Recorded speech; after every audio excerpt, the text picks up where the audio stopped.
This is TNT Sports' Adam Summerton, and you're listening to Three Fish on the Shirt.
This is John Sander. You're listening to Three Fish on the Shirt.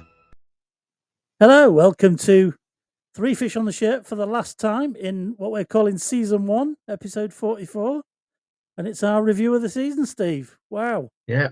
How did we get here? I don't know. It's flown by, if I'm honest. Just looking at the fixtures and what... I was just looking at the Notts County game away. Which was early in the season, and that seems like yesterday to me. Second game of the season, was it? Or third game of the season? Third game of the season, and I can remember it yesterday. And we were on episode 2 of the podcast then, and that just seems like you say, yesterday, doesn't it? It does. It's absolutely flown by this season. Yeah.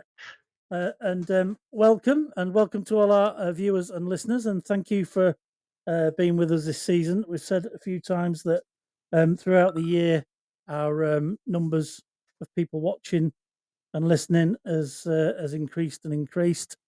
And as we got to the end of the season, we're pretty much peaking at what the sorts of numbers we're getting. And that's all thanks to you guys at home or traveling or wherever you listen to your podcasts or watch your podcasts for supporting us. And we thank you in our first season, and we hope you'll join us again when we pick up our season 2 in July, August time.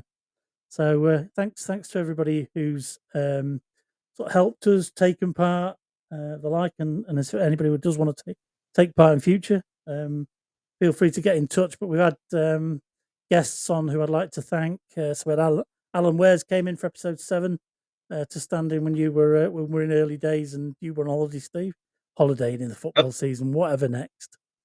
It was an holiday. I know. But we had Kieran Maguire early on from Price of Football podcast, which was a nice early coup for the podcast, and that was really positively taken by people. Blast from the past, Steve Saunders. Thanks to him for joining us, and he was followed up by fairly early on in the season, Adam Summerton coming in to talk to us about something that happened 3 years ago today, as it happens, which is Wrexham away. Is it? 3 years ago today. Yeah, so if you thought this season's gone fast, that was 3 years ago today, 28th of May, 2022. Incredible. Mm-hmm. So yeah, Adam was a really entertaining guest. It's a short episode, 30 minutes, packed with loads of really good stuff from Adam about that game, and when you think about what he commentates on now, and the fact that it's still probably one of the best games he's seen, or certainly commentated on, is unbelievable. At the other end of that spectrum, John Tonder joined us to talk about his 40 years as voice of the Mariners, or former voice of the Mariners, as he called himself, but I think he'll always be a voice of the Mariners to the likes of us, John. Steve? Yeah. No, you're Steve. John's John. Another one for the clip. John, Steve John. After a chance meeting earlier in the season in McMenemy's, Levi Giles came on the podcast. He was a really good listen, and he's got some more fights coming up, or at least a new fight for Midlands middleweight title in August. So it'll be really interesting to see how he gets on. It'd be great to have him back on either just before or just after, or both. So I look forward to that. Mark Lever joined us just after the Bromley match, if you remember the Danny Rose crab goal. Mark Lever joined us, and then we managed to get hold of the Faroe Islands version of the BBC in Siggy Einarsson, came on to talk to us about Yeah. the signing of David Chury. And then we had Jack Grimsey, who was on for no other reason than his name sounds like Grimsby, and he's a big YouTuber and a bit of an anomaly, really. He's an American football YouTuber, but he speaks with authority like a British football fan, but he's got an American accent, which is really strange because it doesn't compute. Yeah, it was. Yeah, doesn't compute. But he was a smashing guest as well. Aston Villa fan. Yeah, Thomas Turgoose came on after that, and he was good. a great listen. And if we hadn't stopped him, we'd have probably been still talking now. I think we'll be stuck talking now. Yeah, so Thomas, and I'm sure he'll come back on again.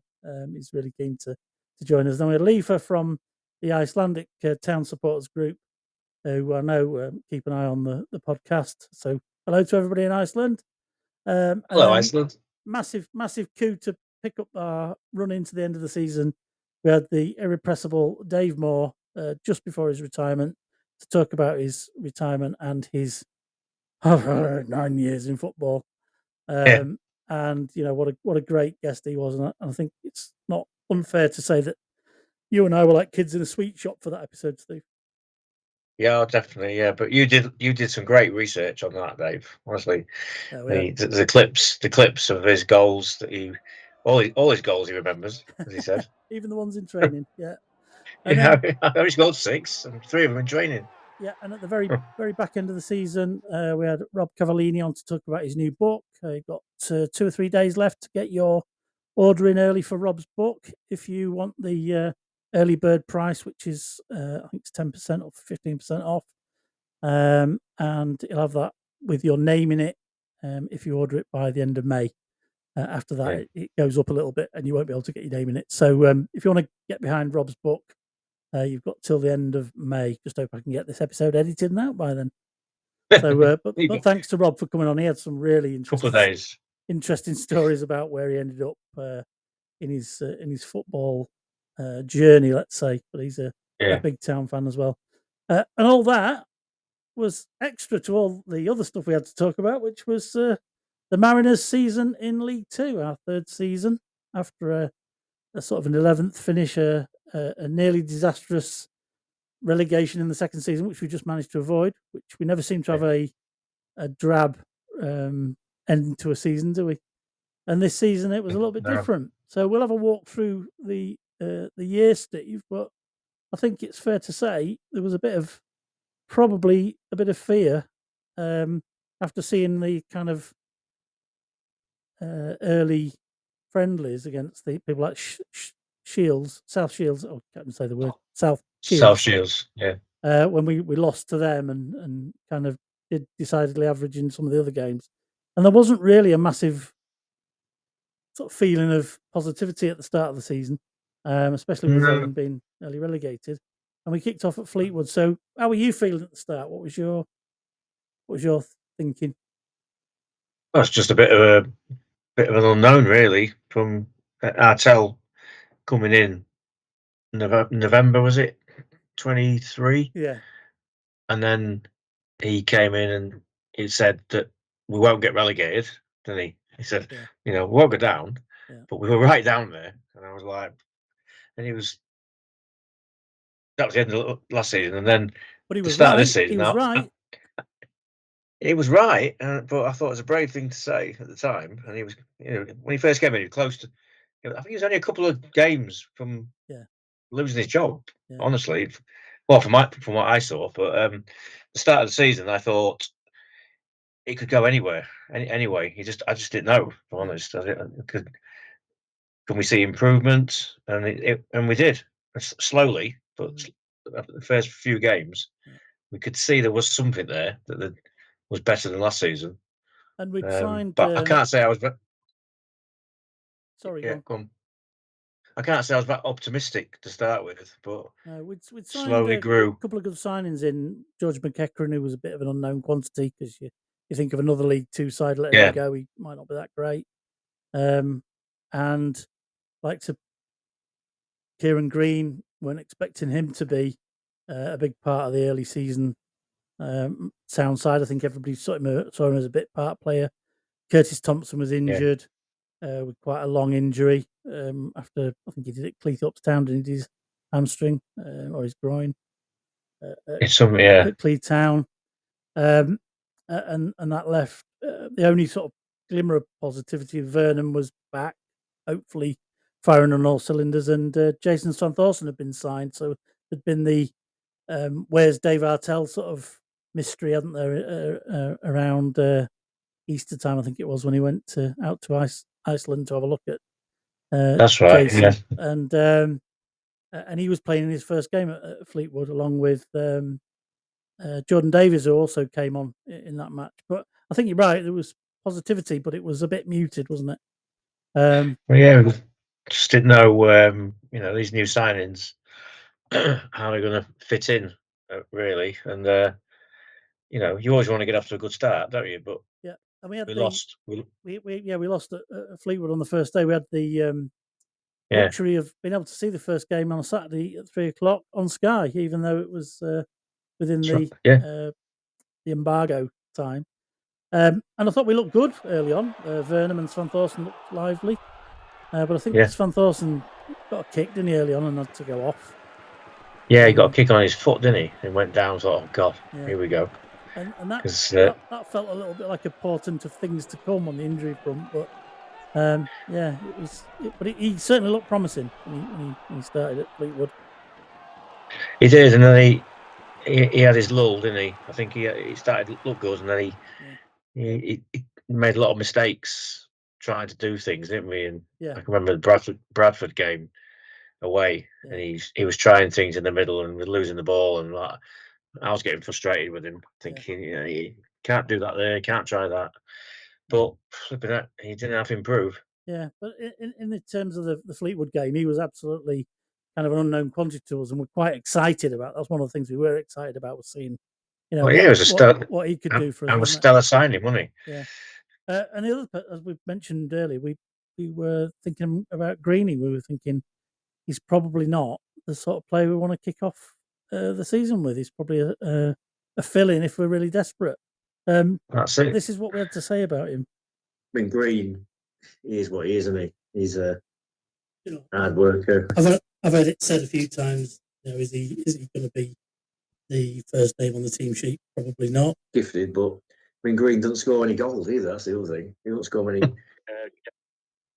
So yeah, so we set our stall out early on with Greeny that he was kind of a probably a bit part player, and we'll come on to see how that played out in the future games. So I think the first game, it wasn't it wasn't a great start, but it wasn't a disaster either. No, it wasn't. It wasn't the best game, but I couldn't believe it when Greeny. His improvement was just immense in those first few games. Yeah, and it's just. We'll come back to that shortly. But in the next match, we were at home to Cheltenham. Managed to get in real control with going 2-0 up. Davis got a goal, and Vernon scored one of his howitzers that he became known for this season. Scored a few great goals, which we'll probably get to see all of them. And Town were 2-0 up and cruising, and then typical Town dropped back to 2-2. Yeah, that was about summed our season, didn't it? In the end, scoring goals, good starts, then letting teams back in it, like. But on this occasion, Davis got the chance to have a free kick from the edge of the box and scored an absolute perler to win the game. And that left Town 1-1, 1 draw. Seemed like quite an average start after that, but it was great. Couple of great goals in one game is nice to see. That's it. But you forget that Vernon was like start of the season. He was our main man, wasn't he? He was flying. He was playing the best we've seen him. He was scoring. Well, he scored that goal. Scored. I think he scored a couple of great goals. And he was flying. Yeah, we'll come on to them because we take up some of the away games that he managed to get goals in, and then we get the poor fixture tinkering from Sky to get one of our best away days on a Thursday night, which didn't play out very well. You managed to get No. there. What did you make I of did. that? What did you make of that? Oh, Notts County 4, Grimsby 1. well, there was 4 goals, I remember, and none of them. I don't think were. Our goal was the best goal, And it was forever. average, wasn't it, at best? And it was average, but they had across. Was it across from Jones? Was it? Which ended up in the back of the net. That's one I call freak goal, yeah. And there was what's her name, basketball player, Cowley. Cowley, like this. Double dribble. Yeah. Then there was I can't remember who the ones now. Jatta was offside. Oh, he was offside. Well offside, yeah. And then Crowley scored another one, which was a bit jammy in the second half. Yeah, and Rogers got ours, didn't he? Yeah, just before half time, it was already with 3-1 down. But that performance by Cowley was just. Yeah. I said to my Bradley, my nephew, I said that it's the best performance I've seen from a League Two player. And it was ended immense. up letting him go in the wind, didn't they? And he's gone to MK Dons and not played. Not seen him. Yeah, not seen him since. Absolutely bizarre. And that guy should be playing Championship. He's just ridiculous. You've got to wonder, haven't you, whether he's got an attitude problem or something. Something not right there. I don't think. I don't know what that is. But he controlled that game from start to finish. Yeah. And Bradley said, yeah, we can't cope with him. Didn't get anywhere near him that game. And also, one of the things that happened in that game was I thought we looked like the sky had fallen in because nothing we did went right. Everything just went wrong. You know, the handball, the freak goal, the offside. It was just a typical town away game that I've seen many times. And so, I just think that after that game, I was like, this is going to be a long season. And then to top it off, and again to start to sort of realise the sort of season we were going to have injury-wise, this happened. If this is not too visit hamstring, though, it's 3 weeks, isn't it? Yeah, I don't know if that's exactly what it was. It just looked like what he was holding, and when he sat down, I'm sure when Dave Moore got to him, he lip reading, and I'm not an expert in lip reading. He looked to say it's me hammy, but I might be wrong. We'll see. What about Kiss my hammy? Sorry, I thought you said kiss my hammy. I don't think Dave Moore would have gone for that. Dave, kiss my hammy. And so the second episode was named "Kiss Me Hammy." Kiss me. So we managed to get a title out of you. That was good for the second episode. We'll credit you with that well one. Done. Thank you. But I mean, Davis was out for ages, wasn't he, with his hamstring? Yeah, he went down. That's it, Notts County game. And he was. It's just, he's frustrating, isn't it? That was that of all the injuries, really, wasn't it? And that was just the start of it, wasn't it? And in that episode, I also just talking about funny things we said. We've got one there that I said that you thought I said something else. There's also one where I'm recalling the FA Cup match against Luton at home, and let's see if you can work out what I said we did to them, because I'm sure I didn't say it. Is it better, Dave? Yeah. The other year, would you? And they were top of the league, if I remember. Yeah, they were top of the league, Premier League bound. They put a decent side out. We just pummeled them on the night, and it is that. It's, I'm sure I said pummeled or something, but I'm sure it sounds like bummed. And I didn't say we bummed them, honestly. It might be bummeled. Bummeled. Anyway, we moved on from Notts. You were actually reporting live from outside the ground, weren't you, on the second episode of the podcast? Yeah, straight after that's the game, right. Yeah, which was on the road, which was good. But back to nice weather on a Saturday afternoon at Blundell Park. Big away crowd in from Bradford. Nice local derby, as close as we were going to get anyway, other than Donny. And we got off to a cracking start with Danny Rose putting us in front with the old-fashioned chant of "In Your Yorkshire Slum" ringing out.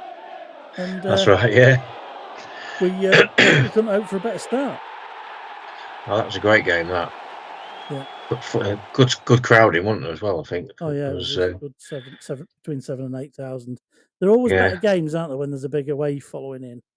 The only Definitely. problem is, and you see it when you look at the number of defeats at home. When we get a big game in and there's a lot on it, we seem to sort of choke a little bit, which is a shame. Don't know what the data is, Yeah. but it certainly feels like it when you're there, doesn't it? I think it does. Not obviously not that game because we won, but we do tend to cock it up when we bloody get big crowds in. But Especially, in this game we didn't, which is good. That's what and I can remember after that game thinking, this is a that's a great result after the Notts County game, and big crowding, and we can go forward from here. But our pre-season training must have not been up to much because we're fourth game in, and we're a bit lax coming back from the toilet at half time, and happened to miss a goal and miss Jason Van Thorsen's first ever goal for Town. I know that's a bit of a not great. What did you see, Steve? What were you able to see? What happened? Talk me through it. You went to the toilet. No, I just got back in the pontoon, and he was through on goal. Like he was running on the goal, and I think is it Green passed through? Yeah, well, and I just see the ball, and he just side footed it into the back of the net. So I was still in. I wanted my seat. I was still in the front bit, and so I saw it go in, and the crowd went mad, absolutely mad. Well, I heard the roar and thought, oh, they can't be that close yet. It must just be a good attack building up. And then I hear this massive cheer go up. I'm thinking, oh no! Oh yes! Oh yes! Oh no! Oh yeah! Oh I don't know. Put it away! Quick, leg it! And we were still having a beer. What happened though is at Piers, I wasn't on my own. JDS, all right. Van Thorsen's goal from the back was just it was like a Buckley move. To be honest, passing out from the back. I had trouble seeing it from where I was. Yeah, well, I just saw it on the video. So where was you then, David? I was on my way back from the toilet. As was, I note, Lloyd Griffith from Twitter, who said, "Where was I when all this was going off? Stood with me todger in my hands at the back of the Findus." So I didn't. So that's what the cheer was about. Yeah. So I wasn't on my own. All right. First time I missed a goal in a long time, and I don't plan to do it again. Well, it won't happen again. We was very slow off the mark there, weren't we? So that was absolutely. So Town finished the first month of the season in 11th in the table, and can you remember or think about who would have been top at that time after a month? Absolutely flying. Was it Walsall? No. Oh, not Carl. No, not Carlisle. Gillingham. Oh, hell. Absolutely flying at the top of the table, and Town. I forgot about that. And I think we were starting to warm to Greeny a little bit after his performances against Cheltenham, which he put Vernham through for the goal, and his marauding run, and then slipped the ball to Sir Van Thorsen in the Bradford game, were earning him some plaudits, and we started to change our tune. One or two other people had fallen for the not the back end of my half-time story. It's not the most technically gifted player. We've said this time and time again. I've heard lots of other people say the same. I'm sure he would probably agree with us. But bloody hell, he's doing a great job in terms of just running. But you got to think what David Artell says all the time. He's here to make players better. Yeah. Improve them, and he's probably working on Green. Yeah. You might have seen something, and said, "Look, don't just run. Get the ball, control it, little drag back, try it. Don't just go for." And he said, there's one the other night after the game. He said, "There's one thing Greeny's got. He said it's hell of an engine." And he says he can run ranging forward, and he says there's one thing that's no fun as a defender is chasing it back. Yeah. And Dawson's key to that, isn't he? The Iceman. Yes. The Iceman cometh. The Iceman. Well, he's looking forward to winter, isn't he? He said. Yeah. So yeah, we started to warm to Greeny after that, haven't we? Definitely. So I started to look at him, thinking, is it Greeny? Because his hair, he had a slightly different haircut. It was rather than skinhead. Yeah. He had a bit of hair, and I'm thinking, it's not the same guy. That. Yeah. We said it's going to be a Scooby Doo moment, didn't we? Yeah. So we're going to rather. Oh, it's Greeny. No. The more we watched him, that's first few months was like, God, he's so much more a better player than I give him credit for. Yeah, and he also signed a new extension to his contract, didn't he, as well? Yeah, and sorry, go on. No, just saying that he's such a team player. He's not a individual. He's not bothered about scoring goal. He's so humble when he's in interviews and that. Yeah, it's all about the team. It's nothing about him. And if anything, he probably does need to get a little bit more greedy when he's got a chance. Yes, and he started to. Yeah. And we'll see a little bit how that went later on.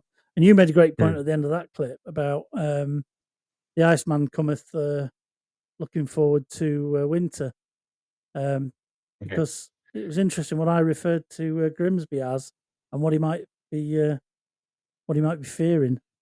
Yeah, It's too hot for him at the minute. It's too hot. Yeah, it Yeah. must be hard Well, to he's live in a not- hot country like Grimsby. He waits till it's a December night or winter's night. For joining us. So, I referred to Grimsby as a hot country. Hot country. Must have been sat in the sun too long. Yeah.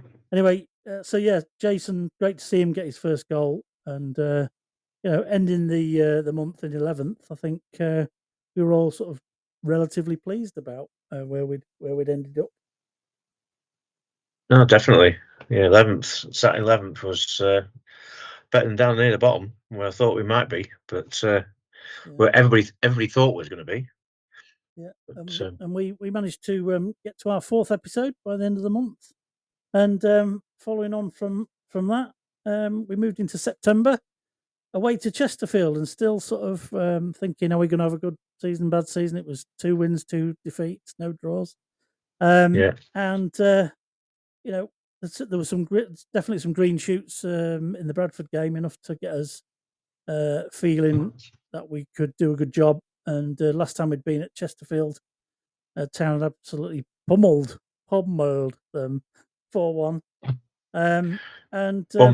Although we lost 2-1, Vernon scored another belter. Yeah. But it was 2 defensive lapses, one from Jordan Wright, one from Rogers, that had lapses in the first half that put us 2-0 down. And other than that, we played really well in that game, I thought. Yeah, well, I know I didn't actually see the game, but Artel said that was the best performance we've had in the season. Yeah, football-wise. Yeah. And so we've heard him scoring another great goal. It was a good performance. We've played worse in other. We've played better in other games and not won them like that game. Yeah. And we played worse in games and won. So it's 6 and 2 threes, I suppose, and then we moved back to home, hoping to back at home. This time to Barrow, and you're hoping that we didn't have a repeat of the previous season's performance, which was absolutely dire. Although you would have taken the result because we won. Yeah. This season it was just as dull, and we lost. So the thing I remember about this game is we're 2-0 down, and Greeny got us a goal back just before half time. But we didn't deserve to be 2-1. We deserved to be 2-0 down. We were absolutely appalling. Yeah, I remember that game. Yeah, and Barrow scored. Didn't they score from corners? Yeah, as well? And they had Vassell, who was deliberately fouling Eastwood, and there was no punishment at all. And they did it time and time again, and it was just poor. But we weren't very good either. There was just no marking. One of them, the marker was lost. A corner. I think it was Vernon went off injured or something, and they didn't pick up the marker. Yeah. But equally, they were doing the sort of fouling as well. So we deserve nothing out of that. And it's one of those games where you struggle to find anything positive to say about the game because we didn't offer anything in the second half either to come back. No, poor second halves. We've had some poor second halves this season. Yeah, and I know from talking to John Tonda earlier in the season that it was something that David Artell was really concerned about, the second half performances, particularly in this part of the season. But I did try and get some expert analysis from Dermot Gallagher about the state of refereeing at Blundell Park and in League Two generally. As we said, we've asked Dermot Gallagher about the state of refereeing at Blundell Park, and I said, Dermot, do we have to bring common sense back to refereeing at Blundell Park? And here's his response. Common sense and refereeing don't actually go hand in hand, do they? Well, with the state of what you're sending us to Blundell Park, Dermot, you're right there. Don't go hand in hand. That's true. Very true. You don't say. No shit, Sherlock. So we've had two defeats back to back after a good or average start, and you start to look at the table and you see 2 wins and 4 defeats, and you start to fear the worst. I think at that stage of the season we probably were, weren't we? Yeah, we were, and I think it's that. Yeah, two defeats. I just thought, where are we going now? It's just getting a bit last season-ish, wasn't it? And then we get an old friend back from the non-league, Bromley, whose first season in the league, but started pretty well. And in this game, they'd been, I think it's the first game when we played them was that the first time they hadn't scored. Our old pal Andy Woodman from Northampton fame and I Hate Grimsby Town fame. Was I hate this place. Was back in the dugout at Blundell Park. But it was a fairly tight game, as you'd expect from a team that didn't let many goals in, but scored a few. But we didn't really give them any opportunity much, and it was Greeny bursting into the box that won a penalty for Danny Rose. And if there was one thing other than the game at Tranmere away, he was pretty reliable at putting the ball away from the penalty spot this season, was Danny. He was, yeah, and that's the game Greeny said. His interview was asking about what his what he said the best assist he's done this season, and he said that was it, wasn't it? The winning the penalty. The box and the bloke just pushed him over, and it was kind of so obvious. But you thought, is it so obvious the ref's going to think he's dived? But it wasn't.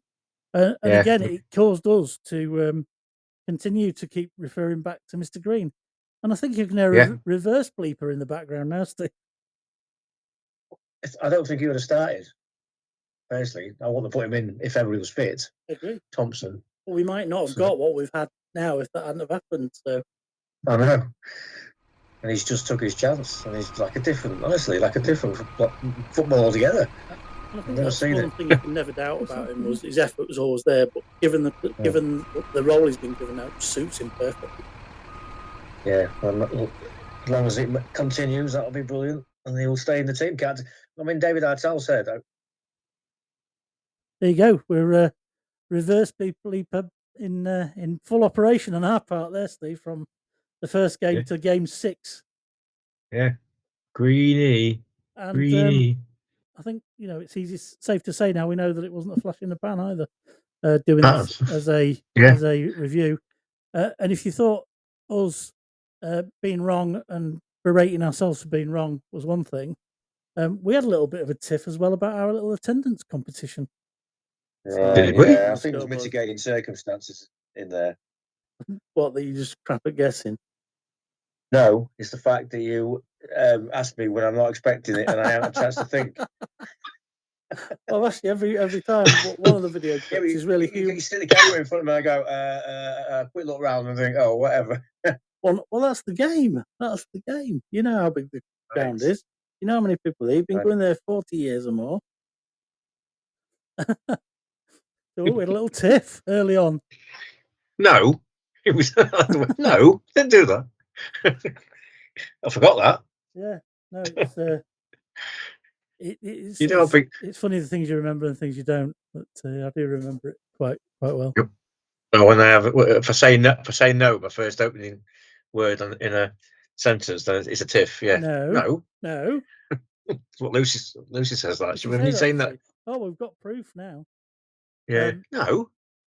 But I don't like to pick out things where when you were falling out, but I also had a bit of a run in with your stand-in after the Bromley game. It was the first time we'd had a stand-in come guest on the show, Alan Ware All right. from Brighton, and he came on. He's of Substitute. the Albion Raw podcast, and we recalled a few things about the Brighton days, but we also had a bit of a trouble introducing him. And Radio Reverb, Albion Raw's podcast, Alan Wares. Welcome, Alan. That was have you got your own teeth in tonight, Dave? Yeah. You see, I'm taking tonight, Dave. Yep. Yeah. I just got all starstruck, and our podcast star was a real struggle for me to get out for some reason. Right. But you weren't out the firing line in that episode either, because he asked me how I managed to need to come down to stay with him for the Brighton match. Oh yeah, somebody never got tickets. Did they? How come that happened, Dave? Because Grimsby Town got to the FA Cup quarter-final for the first time in 84 years.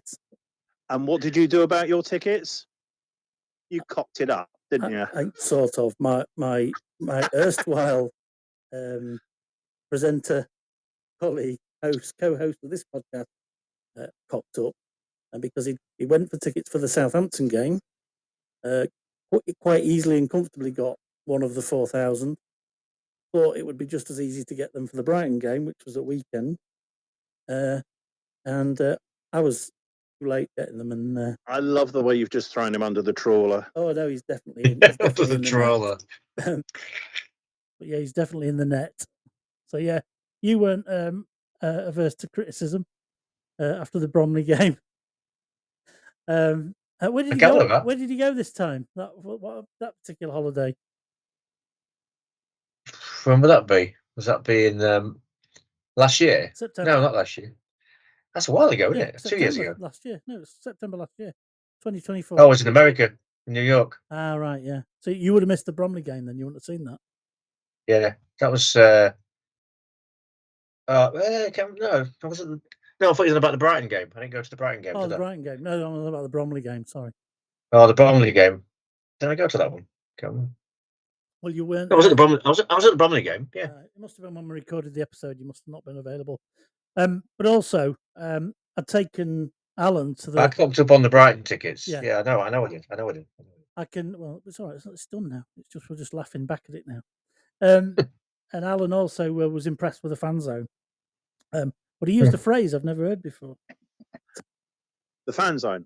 Yeah, and I thought it was superb. The beers on offer were very, very good. And I think that football clubs are finally learning that you cannot get away with serving up corporate super piss. I've never heard beer referred to as corporate super piss. I'm sure he means some sort of basic brands that are ubiquitous amongst football fans. Yeah, so just made me chuckle that.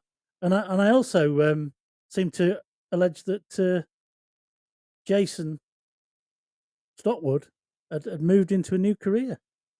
Probably since you last heard. I don't know if you picked up Jason and Andrew have actually swapped roles. So Andrew's now the chairman, and Jason's gone to Vice. Jason's gone to Vice. Is that in Miami? Yeah, he's like being played by Don Johnson. Target audience reference there. Yeah, so Alan's got a mine of little clips there that we could dig into, and then so we'd had the Bromley game, and then we were back away from home at a team that came back into the league from League One after being promoted the year before in Carlisle, who were really struggling. They'd managed to sack the first manager of the season, brought in Williamson from MK Dons, who'd come from Gateshead, who I don't mind admitting, because it's good to admit you're wrong from time to time, that he was probably one of the picks that I would have put in there when Artel came in for Town. But MK Dons got in first, and then we signed Artel. Thank the Lord, because he's moved on from MK Dons and he's been sacked since at Carlisle. He has been sacked. Yeah. So we go to Carlisle. We go 1-0 down. Luca Barrington gets a great through ball from Denver Hume, and that move turned out to be something that he would replicate throughout the season. Putting in from the left, taking the ball forward quickly, either using Greeny or not. On this occasion, he knocks the ball through to Barrington, and he gets an equaliser. So you think, brilliant, bit of resilience. Yeah, that's right. Yeah, there was some really good fullback play, wasn't it, Hume, in that game, and Barrington got 2 goals, didn't he? Yeah. And he looked like a good signing. No, it was Cass and Rogers who got the goal. Oh yeah, it's Cass and Rogers. Barrington got come to the game you're thinking of, but the Carlisle went 2-1 back up again. You thought, oh no, not again. And it's 10 minutes from the end, and Rogers puts the ball in the box for Cass. Cass headed in to equalise to make it 2-2.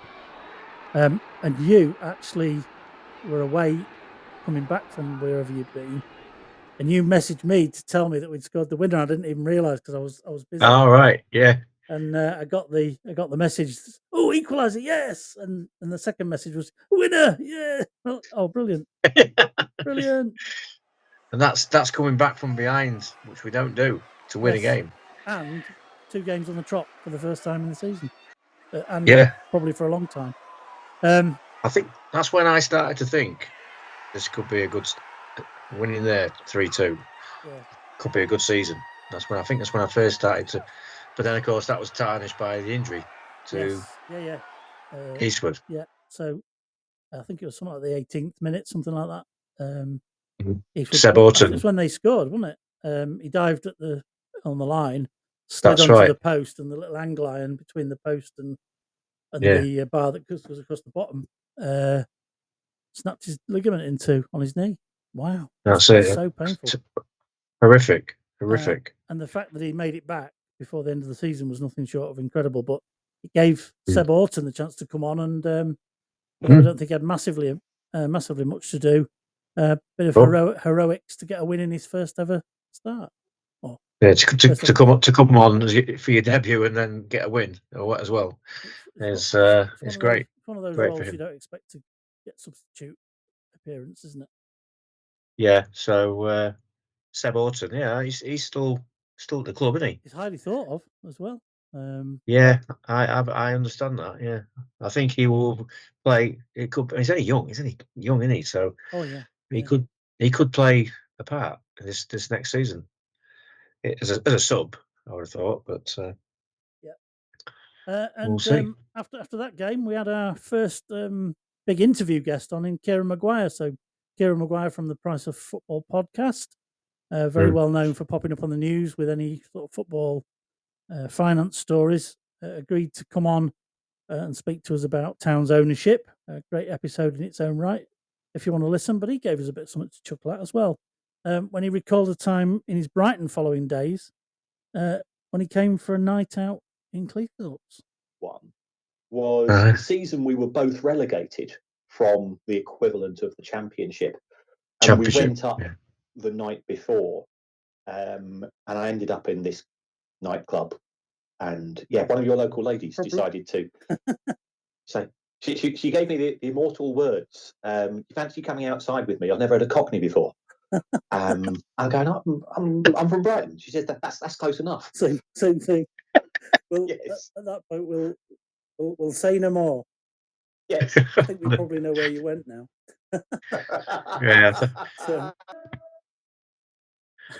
So Swashy. could have been anywhere up there, couldn't it?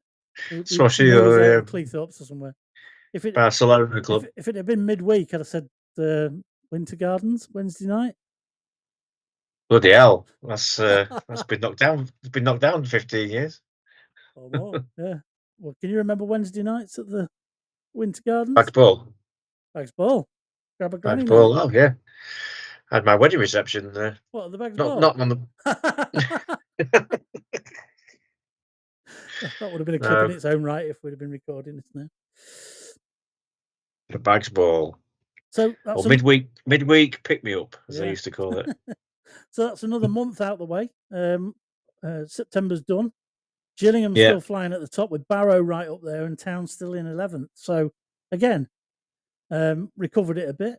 Got a couple of wins under our belt and got it back to sort of an even keel again. So by the end of September, and we move into October. I actually watched this from away because I was away in Vienna, and at the start of October we saw a victory against top of the league Gillingham. We beat them for the first time they'd been beaten at Priestfield in a year. Can you remember? Yeah. Can you remember the goal in that game? Greeny, yeah. So that's the Hume Green combination. So Greeny gives That's Hume right, the ball. Hume picks it up, cuts inside his man, plays the second part of his 1-2 with Green into acres of space, and Green just runs onto it. And I remember watching it at the time and thinking, "This is a goal. He's going to score." Yeah, I can remember. Created so much space. I mean, Gillingham, to beat them, they're not lost at home for a year. Yeah. And it's just, and that's another little victory, wasn't it? Where we all thought, well, I thought, there's something happening here away from home. Yeah. It's unbelievable. So I was desperate mad to get home for Grimsby Doncaster at the end of the week on Saturday morning. I was still in Amsterdam at 9 o'clock on the Saturday morning, thinking, Christ, hope this Humberside flight's on. We got the Mission Impossible music on. And it was an early kickoff as well, so even less time to get there. But nonetheless, I got there in plenty of time, and we shan't bothered. Good night, Vienna. Absolute drubbing, wasn't it? That was the name of the episode, as it turned out. Proper drubbing that. It was. I mean, Clifton's return to Bundle Park, and he played well. Give him his credit. He did, yeah. And he got a decent reception, if I remember. I don't think he got too many boos, but odd pantomime boo. But he played well, and it was all early doors, wasn't it? The goals. Yeah. It was the score 2-0 half time, was it? Yeah, and Rogers was sent off for what appeared to be dissent, and the referee, and we said this at the time, not to blame for the defeat, but Christ, he was crap. Yeah, it was having beaten Carlisle and Gillingham and Bromley, 3 wins in a row. Yeah. And Bromley, and then home game, big crowd, again. Yeah. And it was just like, just get up there, don't you? You're thinking, here we go, and then 3-0 against Donny. Yeah. So another disaster, and we'll come back to comparisons with previous seasons against Doncaster in a little while, because there's an analogy to draw from that. But then we went away to Salford, and that's kind of a bit of an unknown quantity. We'd done well previous season, 3-0 with remember Malarkey's marauding run and wonder goal in the previous visit. That's right. But again, back to the sort of town on a bit of a knife edge. It's either really good and we win, or really crap and we lose. No draws, note so far. No draws, yeah. And after the terrible result of Donny, a little bit of a special away trip for me because my daughter's in Manchester. Although somehow we managed to be in a position where she came home and I went anyway. So we were supposed to be going to see her, but she hadn't been well. Oh, yeah, I remember that. Yeah, he was. So we ended up in the opposite places. And we were in raptures in the away end after less than a minute when Luca Barrington ran onto a through ball and just popped the goal between the keeper's legs, 1-0. That's right, yeah. This is the game he scored 2, was it? This is the one you were thinking of, yeah. Right, it's the one I was thinking of, yeah. Because he put his finishes were brilliant. The first goal. The finish was superb. I mean, I think top finish. Yeah, Cameron Gardner was involved in the build up, and he just went through and knocked the ball through the keeper's legs. Cole Stockton equalised after they got the ball in from the right, and we conceded goals, and I put a few clips in one of the episodes to show the number of times we conceded that. Cross from the right, man in the middle of defence, header, goal. And this was another one of them. Cole Stockton midway through the first half to make it 1-1. But then we had a great move with Svan Thorsen running forward, gave the ball to Gardner out left, Gardner slipped his man, sat him down, which was fantastic to see. That's right, yeah. Slipped the ball back in the box. Barrington had a first-time shot, and unbeknown to me at the time, in the ground, it hit both defenders on the way into the top corner. It sort of did double cannon off the defenders' heads into the box, and there's great footage of it from the town GoPro showing that. That's But in Dreamland. It was a great. Gardner had a great role in that, didn't he? Definitely. Yeah, he played really well that day. And it's a shame we haven't seen much of him since because of injury, which again tells you everything you need to know. But another bizarre thing about that game, fussy referee booked Cass for delaying a throw in early on in the game, in the first half. He explained afterwards it's poor optics. Now, if that had been carried through in every game that we'd seen, you'd be getting 10 yellow cards a match.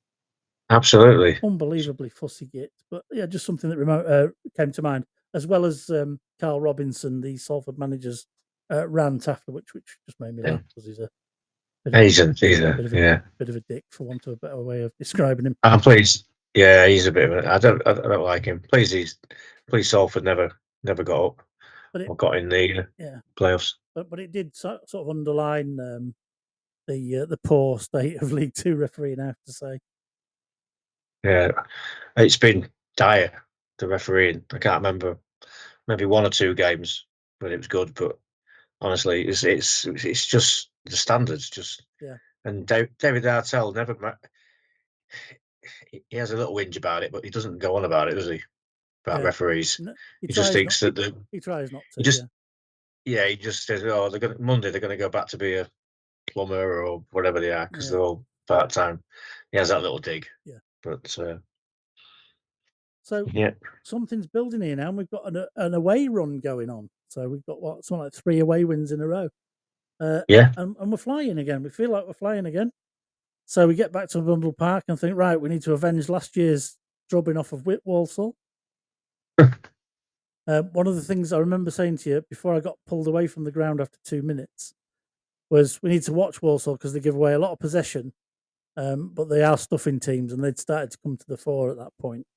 And when they arrived at town, there were 11 points clear at the top. 11 points clear. Yeah. As we got into November.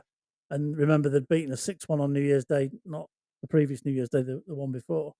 Alongside a 5-1 defeat, which had me and you discussing something which we'll come to in a little while. But we did have the better of the possession. But by the time I got halfway across the Pennines to race over to see Katie, we were 3-0 down. Yeah. Well, they were the best team at that point that I'd seen at Bundle Park. They were brilliant.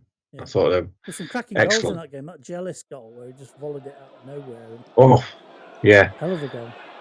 They were by far the best team at that point. And the only little gem in the afternoon was the little goal from Donovan Wilson, who was the lesser spotted Donovan Wilson, who managed to show up and not have performance anxiety on that particular day.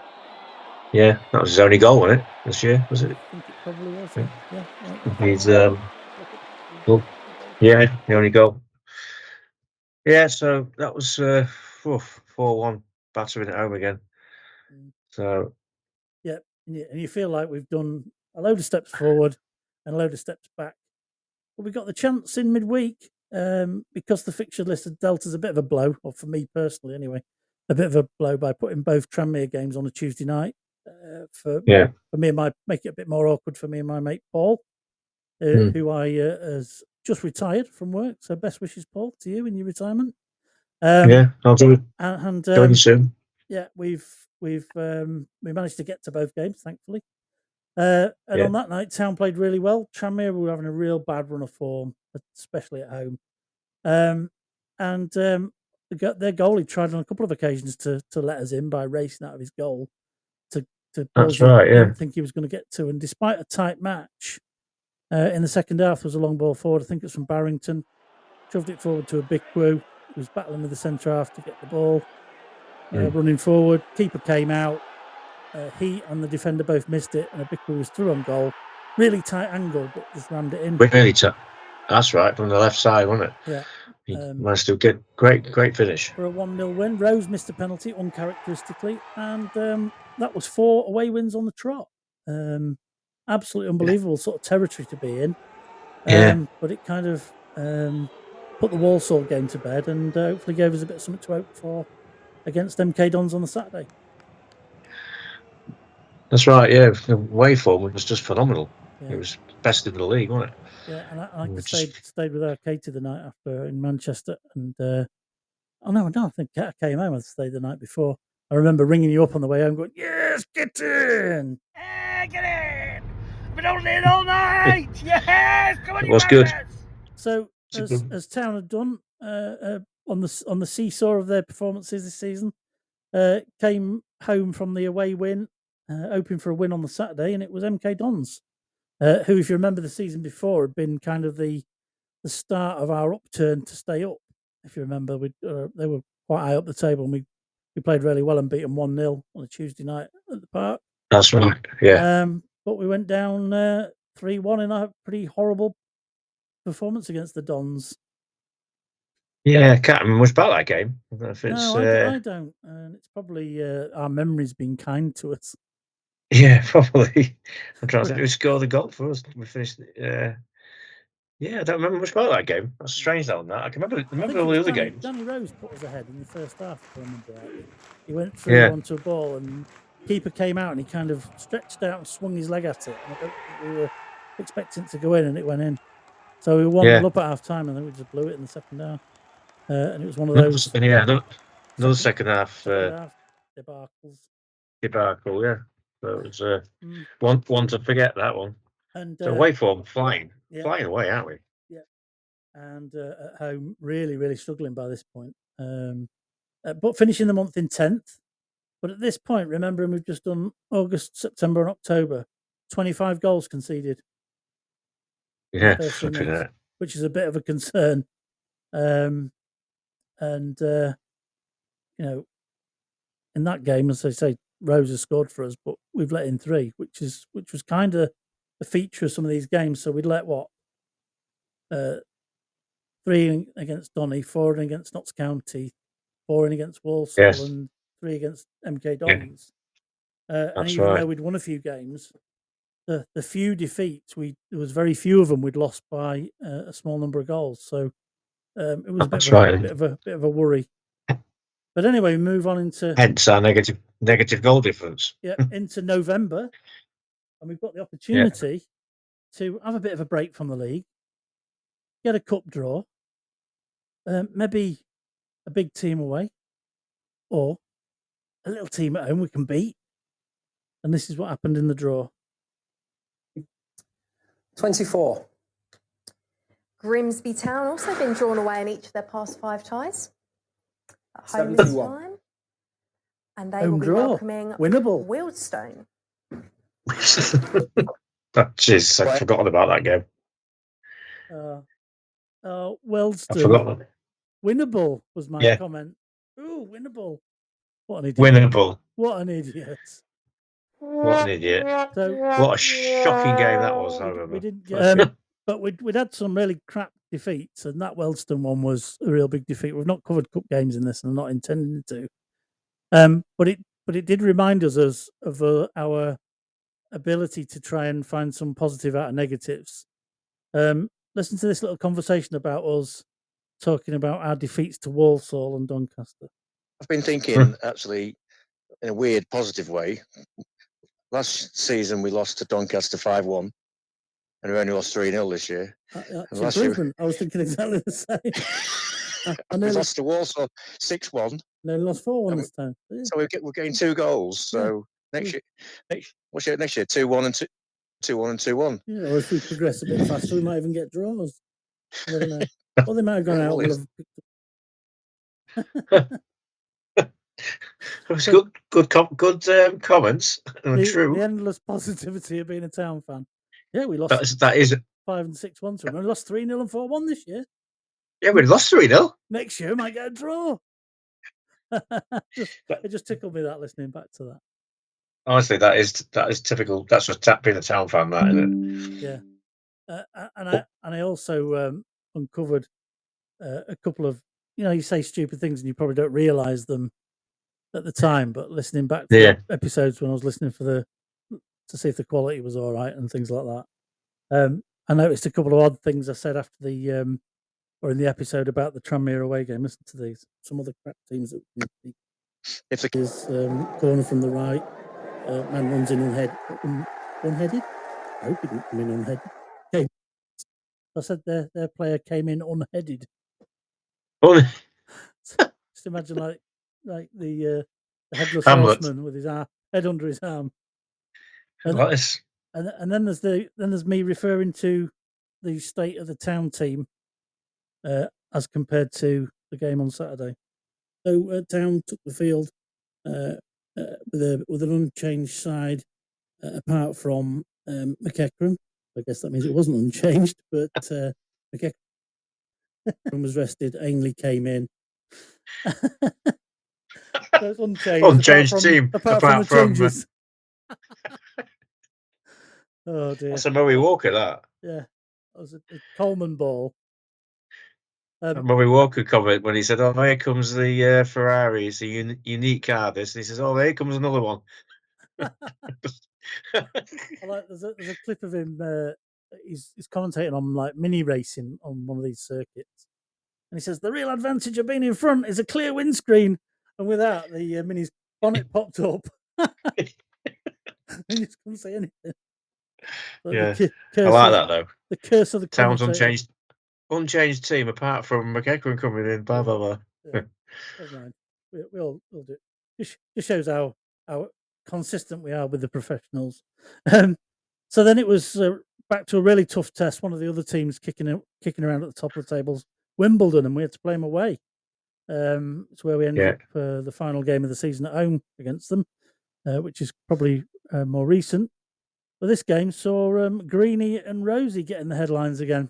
Away to the left-hand side to Barrington.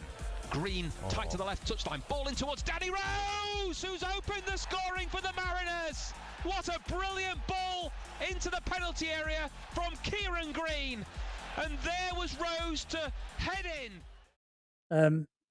This is the game, if you remember, where Greeny picks the ball up on the left and curls the ball with the outside of his boot into Rose, who darts in between the keeper and the defender off the radar and scores. And everybody's raving. Right. Greeny again. What have you done with Greeny? He's turned into Pirlo. Greenaldo, Pirlo, Messi, Iniesta, you name it. Greeniesta. He was doing stuff that you've never seen him do. No. I'm like, what? Who's told him to do that? It's like somebody had taken the shackles off him and said, "Just go and fucking do it."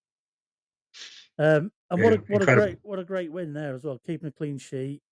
Just a top result, that making it 5 away wins in a row, which was absolutely incredible. That's it. Yeah, we haven't won there for a long time, if I remember. No, but five wins in a row. Yeah, absolutely flying. Yeah, and then we're away again the following week at Newport, who typically played tight game. They've had a few games where they'd scored a few goals, but I noticed from their stats this year that they'd had 15% of their performances were 0-0 draws. God, that must be dull. I've been to Newport, see Town play twice, I think. Was it 0-0? Both 0-0. It's honestly, it's the most dullest games I've ever seen in my life. Yeah, and it's an awful place to go as well. It's the playing stadium. I don't like the stadium. I'll send them nowhere, isn't it? It's just the whole place. It's just no atmosphere. That's a long way as well. Well, it was a pretty tight affair on the day, as to be expected. Probably the highlight for Town was Jordan Wright's penalty save, which was one of a few this season. Yeah, well, he was been in the team, hasn't he, since Carlisle? Yeah. Well, no, that's not true. Jackson Smith came in on loan, didn't he? Until Wright was fit again. And Autumn, from Barnsley, he came in. And he did all right, actually. He did very well. Yeah, good keeper. And then Wright came in, and then a bit iffy, but then he started to improve a lot. So And then, as if to just to slow down our progress again, we have to play at Blundell Park again. Yeah. It should be the other way around. The away games should be the tough ones, and the home games should be the easier ones, or the ones where you've got an advantage. And yet, on a cold, wet, miserable afternoon, I remember it well, it was blooming awful. Another game that probably should have ended 0-0, and bear in mind that Newport game was our first draw. We contrived to lose it 1-0, about 10 minutes to go, just by generally not clearing the ball. I remember John Tonder was on after this particular episode, and he commented that just clear it. It was one of them.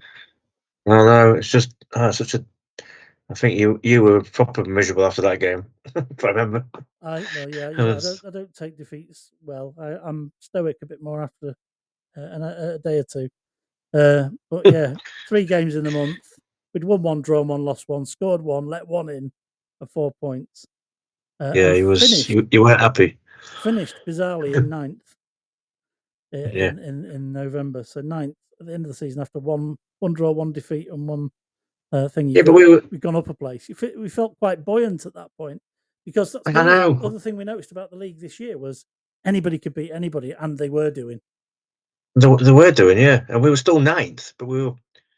I can remember feeling like pissed off because we were like still good position, but we were losing at home all the time. Yeah. We were seeing that's what we were seeing week in, week out. Not every week, but for me, sometimes the disappointment with Town is you think, just when you thought you're getting somewhere, it's like, where could we have been if we'd have carried on going and done well? Yeah, this is what you could have won. Yeah, come on, look what you could have won. It's a speedboat. Anyway, as we feared, we'd have to play at home again, and we did on a Tuesday night against Accrington in December. Yeah. And we were scratching our heads at half time because we were queuing up for a Bovril because it was blooming freezing. There was about 3,500 in, or something daft like that. Crowd. And we looked at the scoreboard and it said Town 4, Accrington 0. What what's going on? This shouldn't happen. We're at home. We should be playing Accrington. We should be losing. I think I took a picture of the scoreboard. I think. Yeah, I have somewhere. I'll put it on if we've got it. 4-0. Unbelievable. Rodgers kicked off by scoring in front of his former fans. I think Van Thorson won as a penalty, didn't he? Which Davis converted, which was the 4th goal, I think. That's right. Biku got one, which was the 3rd, I believe. Can't remember the second one. I forget who got the second one. I'll look it up. But and then there was the own goal at the end where we managed to break forward really quickly, got the ball down the right, and played it right in front of the last defender who was running back to the goal, and he had nowhere to go, and the ball sort of hit the post and in and went in. Oh, that's right. Yeah. So he just had to put it in the back of the net, didn't he? Ran out of room, didn't he? It wouldn't be the best goal scored, own goal scored in that end, as we'll see when we come to a game later on in the season. Yeah, because they were 4-0 up, and then they came back to 4-2, didn't they? Yeah, well, I mean, you couldn't see anything but a cricket score, but then Town contrived to concede twice. And we're like, God, if they score another one, it's 4-3. What are we doing? We start to shit ourselves then, but we didn't give up, and we did show a bit of resilience in getting that 5th. And we got the ball moving forward quickly, which had become a feature of our play, hadn't it, throughout the season? Yeah, it's hard. Yeah, we were definitely getting the ball forward quick with Greeny making runs, and can you remember that game's Van Thorson was unplayable that night? Which game was that? The Accrington. Morecambe game. Accrington game. Yeah, that game. Yeah, they just couldn't it get was. Near him, could they? That's when he really looked like a player, didn't he? Yeah, and it was the first time we thought, "Oh, it is cold nights." Yeah. And the episode that we had that was called "The Iceman Cometh," because he that's really right, and he wasn't like he was enjoying the cooler temperatures. That was his first real game that he looked like a player, didn't it? Like a proper player, like. Yeah. And that, the hot country like Grimsby. It's all not. Right. And then on to Morecambe at home the following Saturday. Following our upturn at Blundell Park Fortunes, we managed to get another away game in, and we just convincingly stuffed Morecambe 3-0 at their place in what was a pretty torrid season for them. Again, Greeny absolutely taking the P in midfield, slipping a Bickerel in a couple of times to put Town 2-0 up in the first half. And we were just all over them. Did you get to see that one at all? Don't think I did. No, I think their manager just changed. Yeah, they got that as well. Derek, what's it back on the Derek? Got his surname. Yeah, we had a few games like that, didn't we? We were playing against a new manager, but we that particular game, it didn't. We were okay. Like Derek Adams. Derek Adams. Him. Yeah. Yeah. And he had to say all he had to say at the end of the game was, "Look, Grimsby just miles better." And Rose got in on the act in the second half to make it 3-0, and really it never looked in doubt that. And again, you just start to get that feeling. Oh, we're off. Bring me sunshine. Yeah. Oh, and there you go. That's the episode. And all you've got then is thinking we're on the up. All we need to do is get our own form going, and we're quids in. So we get back home to Crewe, who, if you remember rightly, nice home game. Here we go. In the previous season, David Artell's first win against his old club, Crewe. Yeah. Here we go. It's all set up for a nice home win. Christmas celebrations at BP. Met with Levi Giles before the game, and he came on as a guest later on in the season.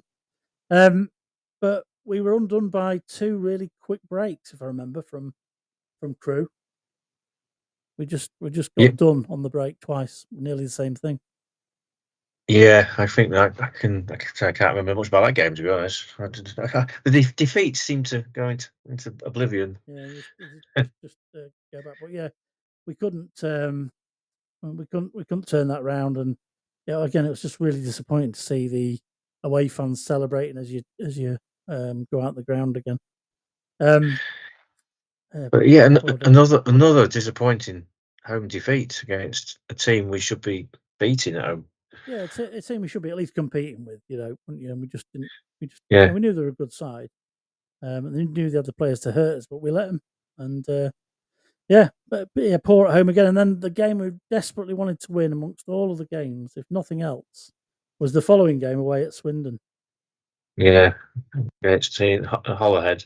Against Mr. Hollowhead, Mr. Runaway. And we managed to be 1-0 down after about 2 minutes, if I remember.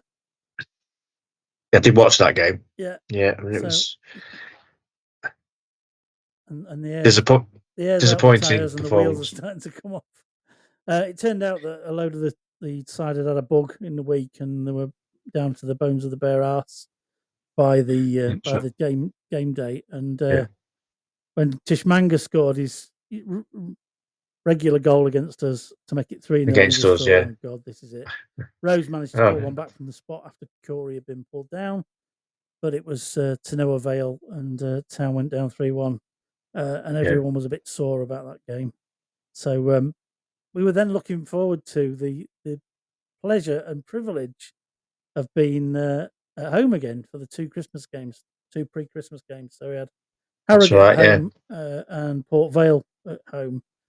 Two different seeming fixtures. One with a team that were kind of struggling in the middle of the table.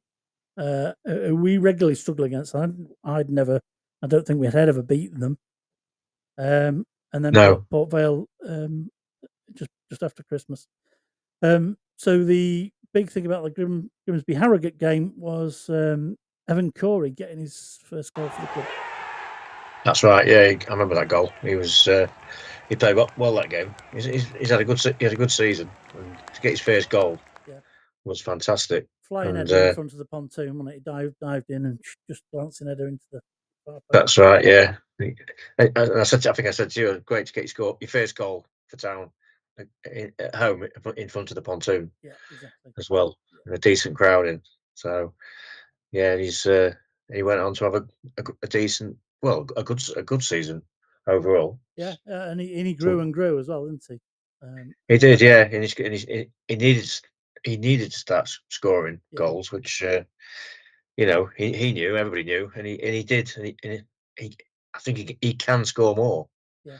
Hopefully next season. And Sam Dawson got played in for a nice finish for his second of the season, and Town were 2-0 up and looking like they were going to storm the game. Still let one in just to keep us on our toes.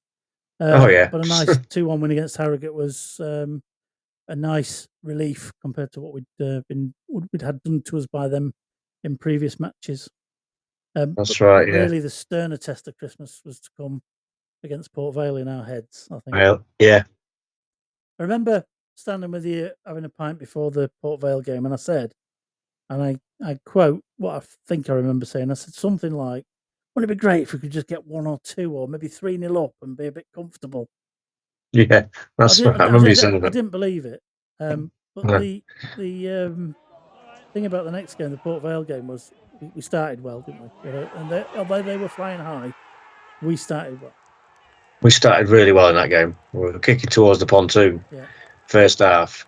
We got a the goal atmosphere. early, didn't we? Got a goal early, so McJanet. We've got an early goal. We're kicking towards the pontoon. It's Christmas, so people are off on holiday. There was 8,000 there. I remember it was, not 8, 7 or 8,000. Yeah. And the atmosphere was amazing. It was We've got fantastic. another new signing playing with us, Le Seagull. Oh yeah, McGannett. McGannett was playing with his brother McJanet, who knocked the ball out from the wide left position. Well, Never seen that before. Half. Played the ball forward into the sort of penalty area of the pitch. Davies is waiting under the ball. It hits the seagull and goes straight to him. And it did. It actually. It didn't just. It went like that, didn't it? And then it went straight down. Yeah. So assist for the pigeon and seagull. Sorry. And it caused a bit of a wry smile at everybody in the ground, but it could have been disastrous for Port Vale. But we were well worth our 1-0 lead at half time in that game. Yeah, we played really well in that game. We had a really great shout for a penalty just before half time as well, when the bloke kind of double handled it in the box. It wasn't given, but we were well on top. And into the second half, Doug Tharr managed to double the advantage sort of midway through the second half to put us 2-0 up and give us a little bit of comfort. And I said, "This is it. This is what we want. 2-0 up, and a bit of breathing space." That's it. Yeah. I mean, it's 3-0 in the end, wasn't it? Yeah. Do you remember the last goal right at the end? We don't very rarely. In fact, that's the only game we've won by three clear goals, is it? The whole season. I think it might be. Yeah. Oh, Morecambe away a few games before. At home. The Morecambe game. Yeah. Accrington, But clean sheets. Get a team that's Port Vale. They were supposed to be up there, weren't they? Yeah. Their budget and everything. So. And the last goal was a one to behold, wasn't it? The keeper faffing around, trying to play keep ball at 2-0 down in his own box. Oh, right, yeah. Jason, in nice cold conditions, thought, "I'm not having this. We need to try and keep a bit warm." Ran in and nicked the ball off him, and much to our delight. So the game that Janet celebrated in front of their fans. It was, yeah. His goal, because he was at Stoke. Yeah, he was at Stoke, wasn't he? It was like and he went right in front of the fans, didn't he? Yeah, the Port Vale fans. And he's giving it. And get like that. So that's pretty much the end of the year. Town finished the year 2024 in 6th. Walsall were 12 points clear of Wimbledon and Notts County, and Doncaster and Port Vale were in 4th and 5th respectively. So that tells a little bit of a tale when you think to where things ended up. Right, yeah. We then quickly shift into January, which proved to be a bit tough for Town. So we went away to Accrington, looked like all the positive Town that we'd seen against Port Vale. Greeny and Corey putting us 2-1 up, as it turned out. There was an equaliser in between from Accrington after a bit of poor defensive work. But then McJanet was unfortunate to be given a penalty against him when the defender was going over already. And the winner, Jordan Wright, again done at his near post off a free kick, which he should have had covered either by the wall or himself. That's right. Yeah, that game. I watched that game. It was, and we played really, really well in that game. Yeah, it was New Year's Day.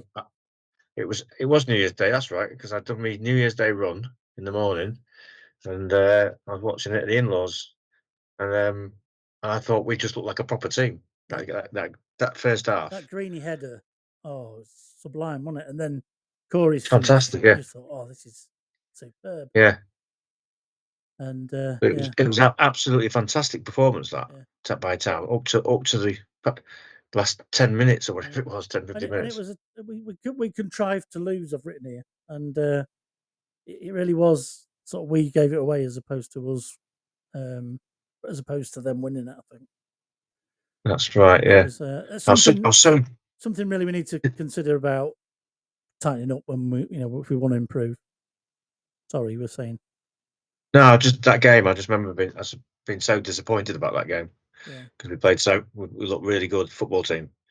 Yeah, I went on the radio the following night, and I was talking to Ollie Turner, and he was sort of saying, "How do you feel?" And I said, "Well, I was thoroughly peed off, but when I think where we are compared to where we've been, we'd been in 6th before that game. The real disappointment was what could have been, and where we could have ended up, probably maybe 3rd or something like that. I think 2nd, maybe even. I think we were 2nd in that game if you looked at the live table during the match. I know you shouldn't do that, but it's one of those things you think, oh, if only we could have just got the win. We could have been flying up there. Anyway, wasn't to be. No. And we were looking forward actually to the Saturday game, another early kickoff, but this time for crowd reasons and police reasons, and a 3 fish on the shirt away day special to Bradford.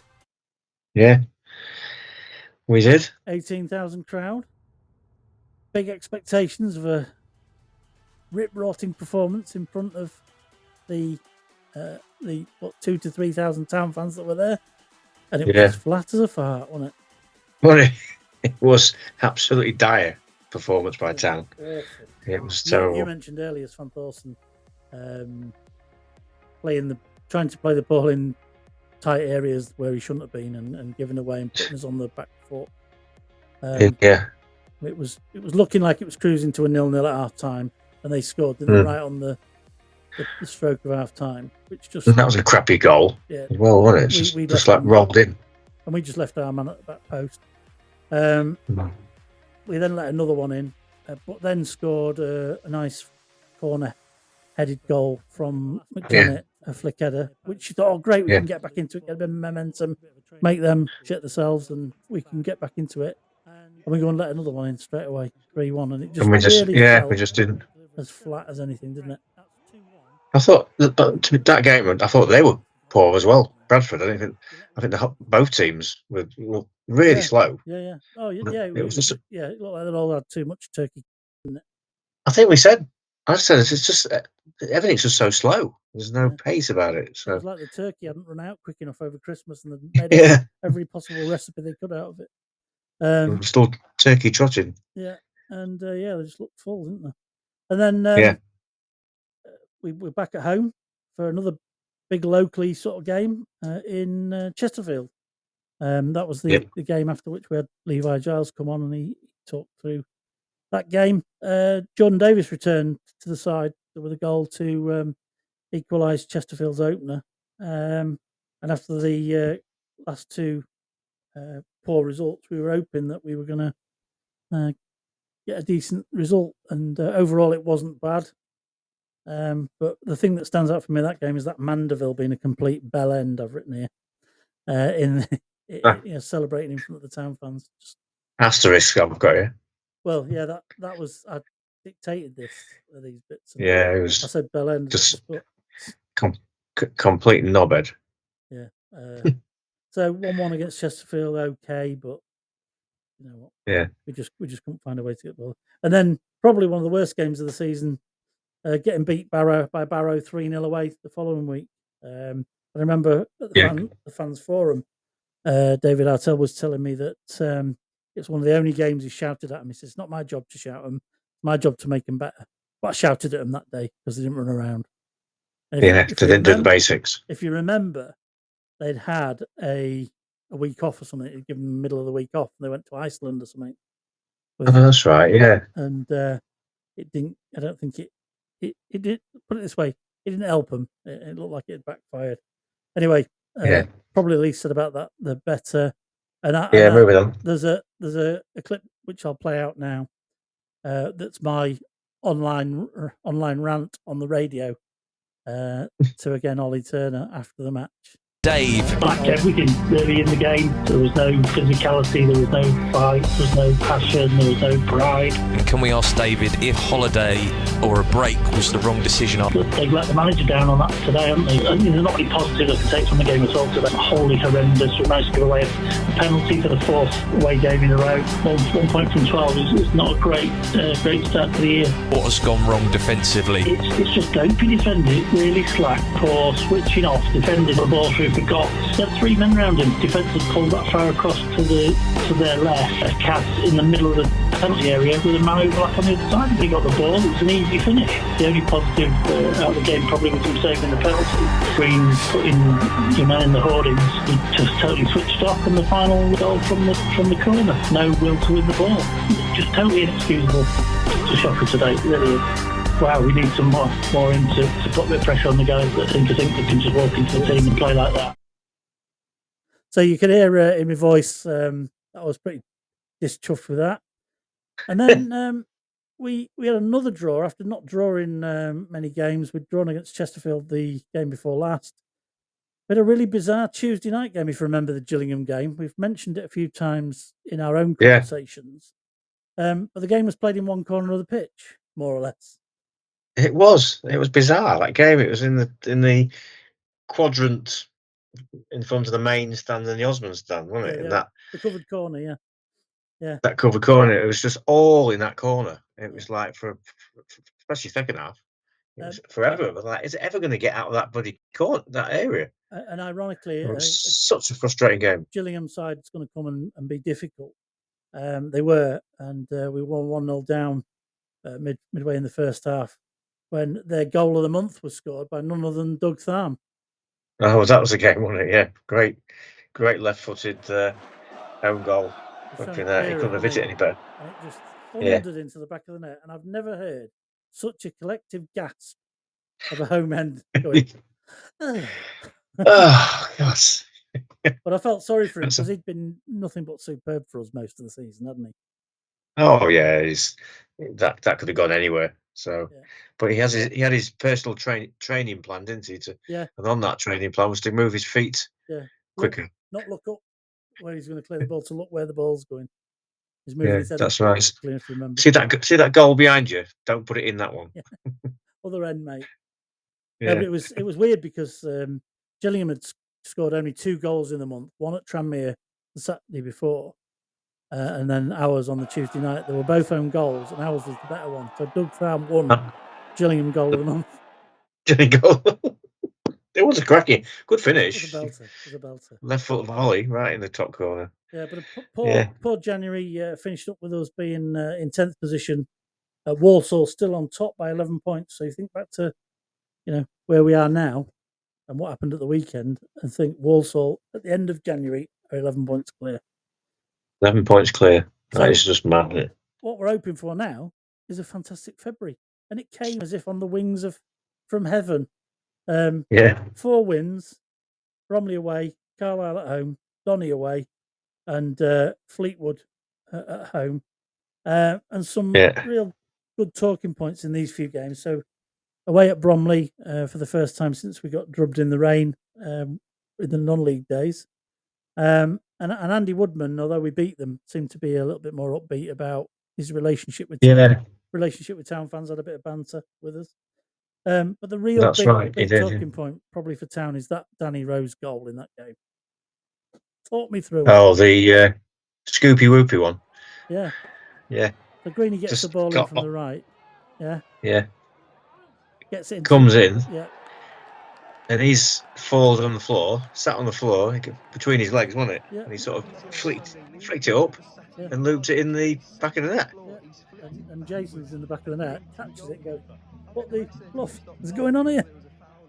They got the goalie. If he'd stayed on his line, I think if I remember, he would have hit him in the chest. Yeah. He'd have just caught it, but he came out and Danny Rose flicked it up. I'll try and do it. Yeah. Oh, mind your knees. Yeah, sorry. Oh, God, cramp. Surprised you remembered the goal. Anyway, no, but it hit the goalie's arm. He was right close to it, wasn't he? And it went in. But I just couldn't believe what I was seeing. And then Abiku turned in a a Corey shot that was a bit way of the mark.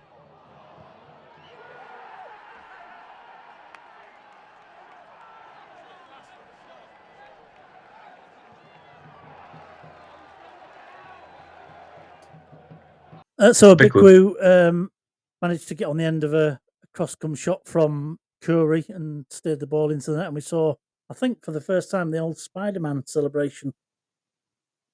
Oh, was that on the Bromley game? Which game was that? Bromley game. That's right. Yeah, he did the Spider-Man, didn't it? Yeah. I think his parents were there because he's from that way on. That's right. Yeah. Continued to have the wood over Woodman, and it was a bit more conciliatory in his attitude after the game to Town fans. The downside for Town was the silly sending off Cass at the end for 2 bookings in about 10 seconds. Oh, for kicking the ball away. And kicking the ball away. Yeah, that's right. Yeah, that was ridiculous. Which if they just booked him, probably would have done. Yeah, I thought it was a bit shit refereeing that, if really. If they booked him for the first one before he kicked it again, he wouldn't have booked him. He wouldn't have done it again. So it was. That's right. Yeah. But so you can't say that Cass comes out with that with any credit, but the referee could have just let it go. But anyway, a bit daft. But then we're at home. Then to Carlisle, another new manager after a manager's been sacked. Williamson finally got his marching orders. None of them Mark Hughes came in, and Town managed to go 1-0 down to Carlisle, who were much needing desperately 3 points. That's right, yeah. And we thought, God, another new manager. Bounce. We've had a few of them this season. And the guy who ran across the edge of the box in the first half was clipped by Wright, and he went over looking for a penalty, and we couldn't quite tell whether it was in the box or not. That's right. And we just seemed to be having one of those games where we weren't playing bad, but we were struggling to create. And then we get the ball forward fairly quickly. Bikwu finds himself in the box with his back to goal, spins on a sixpence, which for a bloke of his size takes some doing, hammers it in, 1-1. And before you know it, it's 1-1. That's right, yeah. Was that the game I missed? I think you did, yeah. Yeah, that's right, yeah. Because you got that footage, didn't you? And that's what we're going on to, is we had a corner that was taken short into the box. JDS picks it up, turns his man. You know, he does that little thing with his feet. He gets on one foot, quickly switches feet with the ball. Yeah. And he's completely in a different place, in different balance. The defender's way too late, catches his foot that he's just come away from, goes right on top of it. And from the normal TV angle, from a lot of the angles in the crowd, it looks probably a fairly soft foul. And the ref gives a penalty straight away, no problem. Yeah, and I thought it was a penalty straight away. But Mark Hughes said he dived. We probably had the best view from where we sit. Probably had the best view in the ground, slightly raised, about 10 feet away. Mark Hughes said he dived, and we had the footage. The only footage that I saw that really said for definite that was definitely nailed on a penalty. It was, yeah. And it made Mark Hughes look pretty daft. And it didn't do too bad for our ratings either. We got really, really good ratings on that episode. I think because we had the concrete proof that Jason Santhorson is not a diver, which was great to. He's not a diver. Great to. Danny Rose did his usual business with a penalty, 2-1, and Mark Hughes went away with his tail between his legs. Unlucky. Yeah. Unlucky, Hughesy. Sparky. Yeah. And then it's another 3 fish on the word. 3 fish on the word? 3 fish on the road. That sounds like Holly Gully. 3 fish on road. 3 words on the fish. Yeah. 3 fish on the shirt road trip with our testing out our brilliant record at the Keepmoat Stadium when we went to face what turned out to be future champions, Doncaster Rovers. Future champions, yeah. So, like the Yorkies do when they come here, we had a quick visit to Donny Beach for the game. Yeah. It's chuffing freezing though, wasn't it? Oh, it was so cold that day. Yeah. We had a look at the birds. That's the feathered and winged variety on the way to swans. On the way to the ground. Yeah, it was a nice little heat moat, whatever you call it. The beach. Great town following again. Massive 3,000 following in the away end. Fantastic following, fantastic atmosphere that game. Early telly kickoff again, wasn't it? Was it not? If I remember rightly. Yeah, it was. And Doncaster came out absolutely flying, didn't they? Clifton had a rasping drive in what I think the first minute that Jordan Wright First minute, I didn't realise it was him. saved him. We're thinking, oh shit, what's going on here? Great save by Wright. But we seemed to settle into the game lovely, and without threatening massively. We just sort of rolled nicely into the game, got our shape sorted out, and started to play through. And then eventually Rose gets in, plays in the Bikwu, who rolls one of the best defenders in the league in Aluwu, who had a bit of a torrid afternoon, to be honest. And he'd just been released actually by Donny, in fairness. So. Is he? Yeah, I don't think we'll need another centre half, mind, but yeah. Well, he's touted he was touted to go into the championship, wasn't he? Yeah. But a Bikwu certainly did him. Went through, finished with absolute aplomb. Spider-Man celebration again in front of the Donny fans. And if you've seen our clip from our friend Donny, 18 Dapper, who kindly let us use his footage, the Donny fans were not happy. Unlucky. And told you. Yeah. Well, that was Wrexham, that was the George Lloyd goal. Oh, was it? That was the same guy. I knew it was Donny again, yeah. And he's saying, "Oh, we're going to get done here if we're not careful." Yeah, told you, called it. Anyway, if he was thinking in those terms against Donny this time, again using his footage, Swan Thorson, Green, Rose are all sort of hovering around in the box. It looks like Danny Rose gets taken out. Green looks a bit confused, so I think he's thinking there's going to be a penalty. Nothing happens. Donny starts to try and get the ball out. Swan Thorson picks it up and just runs at goal. And you're thinking, oh, he's running out of room. He just ran towards goal. Basically ran into Aluwu, but smacked the ball against him. It cannoned off him straight up onto the bar and in. And we were just like, what's going on? The place went absolutely bananas. Went absolutely mad, yeah. And I thought JDS should have been given the goal, really. Well, I still consider it to be his goal. But as Dave Moore said in a later episode, the ones that skim off the bottom of the bar, they always look better, don't they? Well, yeah, smack in.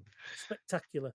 But no, I was dead chuffed for him because that was just like unbelievable. Yeah, fantastic. Great game, that. Great atmosphere. In fact, the other day when Aluwu was released, I did say, I know they've released him, but has he been released from Jason Swan Thorson's pocket? Yeah, probably. Didn't get any response. Yeah. But never mind. He had a great game. That was his best game, Swan Thorson. Yeah, he was brilliant. But in true town style, we managed to let one in near the end, which was gave us 10 minutes of sort of squeaky bum time. But we're hardened and used to that. And we came away 2-1 winners, which was a very nice feeling at the end of that game.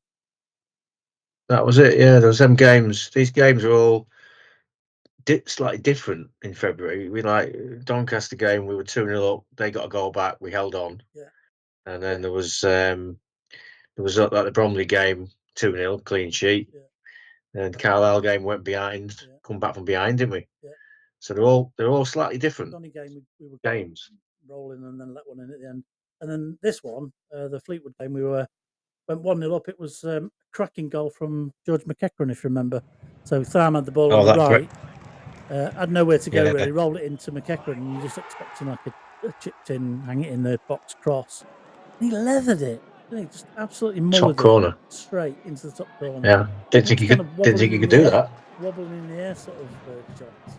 Like he'd got one of those Winfield flyaway footballs that we used to buy as kids for 50p from Bullies. And, great goal. But they equalised with that lob from that player you identified as a decent player. I've forgotten his name, for Fleetwood. Was playing well, remember. Yeah.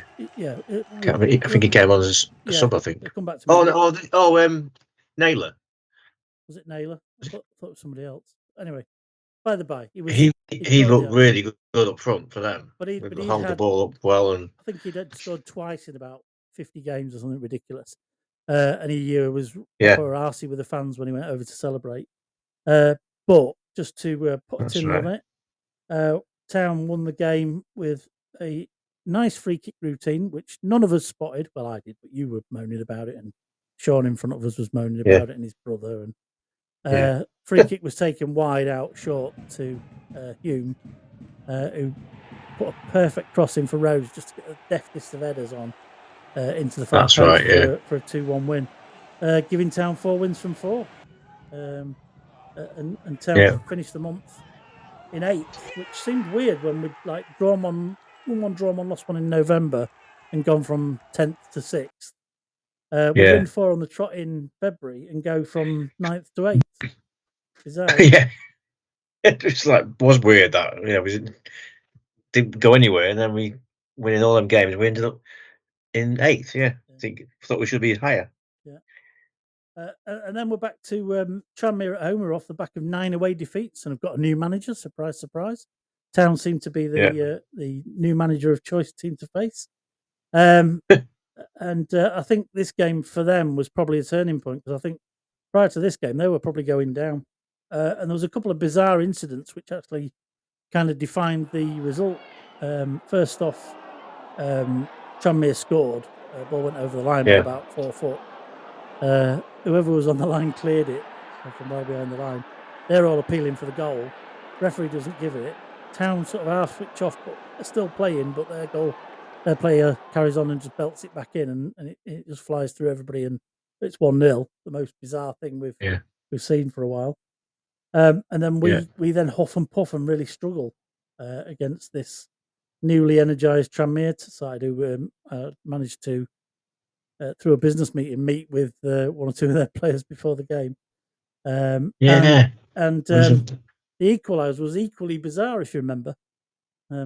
Ball came in from the right or from the left. Town. Their goal player tried to shield it back to his keeper, and in doing so, touched the ball because he slipped. He slipped as he got the ball near him, and he touched it, and ref gave a penalty straight away, and Rose did the business. That's right. Yeah, I remember that. They played well that game, Tranmere. Like you say, I think it was the start of their revival. And then they worked the socks off. Yeah. That game, they really worked hard. That game. At least my mate didn't score. For the Denners. And Amari Patrick was in Son Thorson's pocket all game, wasn't he? He just kept nicking the ball off him, and it was totally rubbish.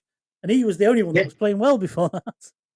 That's right. He nicked the ball off him 4 or 5 times. Yeah, just easy. He's going to do something, and then he just, I'll have that, and off he went. Thank you. Cheers. Yeah.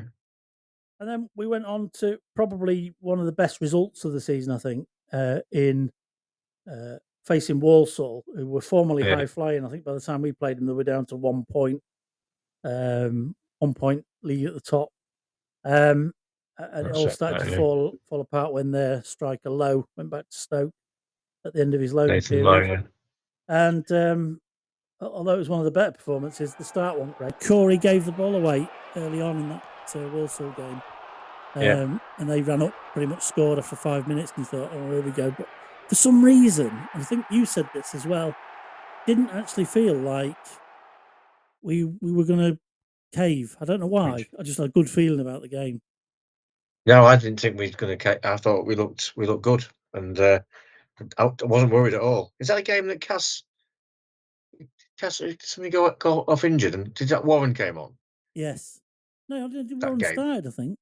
No, Warren started, I think. Oh, yeah, I'm thinking. I've had a sleep since then, Steve. I mean, hang on, no, I'll tell you. Yeah.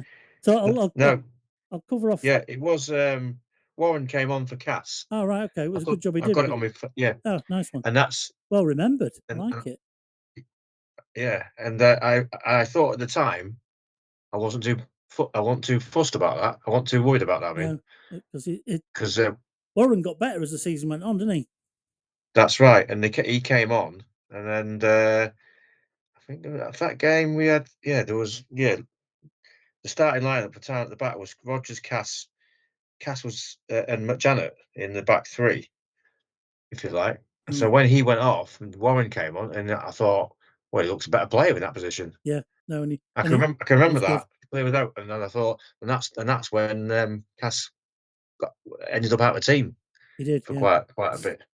So to get back into the game, Hume and JDS, Mr. Svan Thorson to us, managed to pull a nice little free kick routine in the on the right hand side, just rolled the ball to Luca on the edge of the box, and he leathered it in through a crowd of players for 1-1. That's right, yeah. Which was brilliant because it really gave us the boost that our play deserved. And then, as you described, Warren was playing after he came on for Cass. Thank you for correcting the record on that one. Burst into the box with a nice little ball into him and got taken out. No arguments from anybody on the pitch. Penalty. That's right, yeah. Right on the stroke of half time, Danny Rose rams it in front of the Walsall fans, celebrates in front of them. And my God, you'd be fuming if he was an away player, wouldn't you? Absolutely. But stared down the Walsall fans and 2-1, and you never was any doubt about the result. I don't know why, but it just felt right. We looked like a proper team that day. Yeah, they were chasing the game then, and they've proper got the EBGBs, haven't they, about their season. The tyres were down, and as I said earlier, the wheels had started to come off.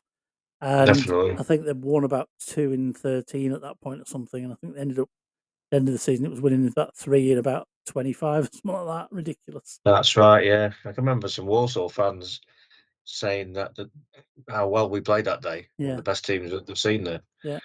And then to top it off, Luca got through clear and managed to make it 3-1, and McEachran had a similar chance, and I think he spooned it wide, didn't he, something? Yeah, he's lost his balance, didn't he, going through? Yeah. I remember that, yeah. Panicked, well, not panicked, but I think he just got a bit excited. Yeah. It was just a fantastic result, real high after that one. And then we had to go back and play at home again, didn't we? So, no. Yeah. And I was away for this one with work, unfortunately. Big game build up, everything seeming like it was going to be a big match atmosphere.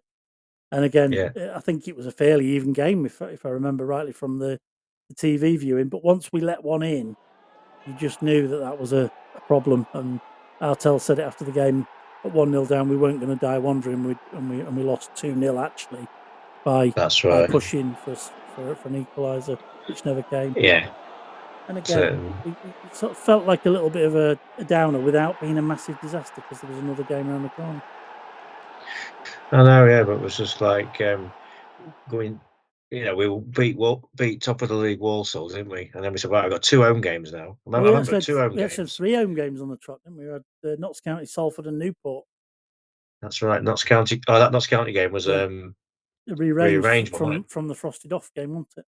That's right, yeah. We actually made an episode. I think it's number 25 out of talking about the game getting called off late. And it got viewers, which was brilliant. Thank you for your support. Yeah. Frozen. But yeah, the Notts County game was followed up by another defeat at home to Salford. They took the wind out of our sails. Matty Lund scoring the winner. Of course, it was him. Yeah. And we're really struggle to see at home the full benefits of Town's improvement. If it hadn't been for seeing some of the away games, you'd struggle to identify some of the improvement. I think you could definitely see it to the naked eye. But at home, there was something about defending, something about jitteriness that made us susceptible. But we managed to turn that around against Newport, thankfully. We did, yeah. But I thought that the Notts County game and that Salford game, I just remember thinking, we've chucked it away here that season. All them great results. Yeah. And then two home games like that. And then, like I say, Newport, we pulled it round, didn't we? And McEachran. That's right, McEachran. In true Newport style, it had 0-0 written all over it, and that one bit of brilliance by McEachran just clipped his free kick off the wall edge straight into the bottom corner, wasn't it? Oh, that's right. So it was in front of the pontoon, wasn't it? It was. It spun. We'd not seen many. Didn't seem in front of the pontoon, did it? And then spun in nicely. And then we then had another great away win again in the Friday night game at Colchester.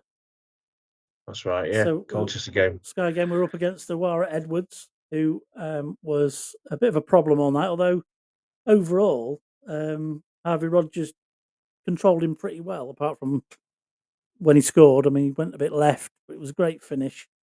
But by that time, Town were already in the lead through Kieran Green. Again, improving on his goal scoring tally, and Evan Corey with his third goal for Town, absolutely hammered in his finish. That was a good goal. Yeah, after an assist from the pitch.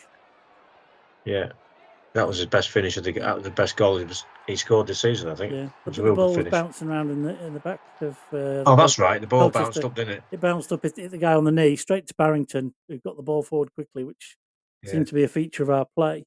And then their pitch. Yeah, we went in and scored. So 2-1 away, and you're back. It's on again, isn't it?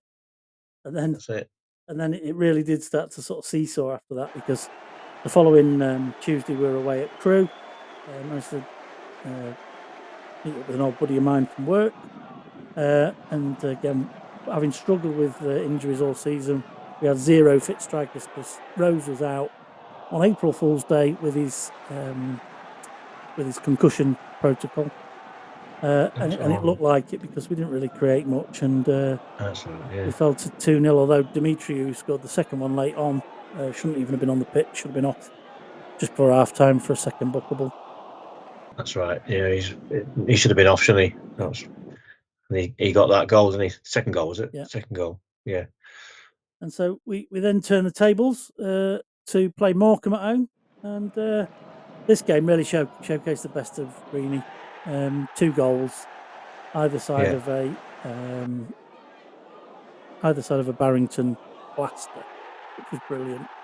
And that Barrington goal was good. Yeah, he really hit that well, didn't absolutely he? Yeah, leathered it, didn't he? His foot came back so far.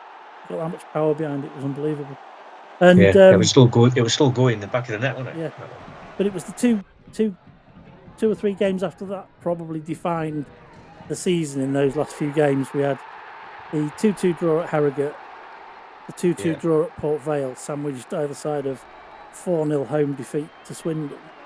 And you could argue that both the draws Town should have won, which would have been 4 more points and probably would have seen us in the playoffs. Absolutely. 2-0, 2-1 up against Harrogate. Greeny's worldy. Yeah, so Greeny having a shot from 70 yards. Goal of the season had already been called at the EFL before that, which is absolutely outrageous, isn't it? So he didn't just blast it either, did he? Stroked it in from 70 yards. Oh, it was beautiful. I couldn't believe what I was seeing, Steve. I really couldn't.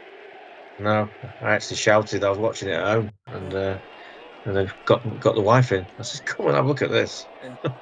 And then Jason scored a brilliant goal as well, and that's kind of been swept to one side, hasn't it, by Greeny's goal?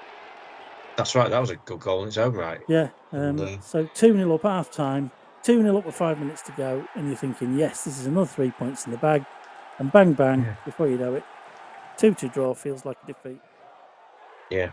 The next game I'm not hardly going to speak about because you know who returns. We get stuff 4-0. End of. I'm not saying any more about that. You can get stuff. It's taken up enough of my time.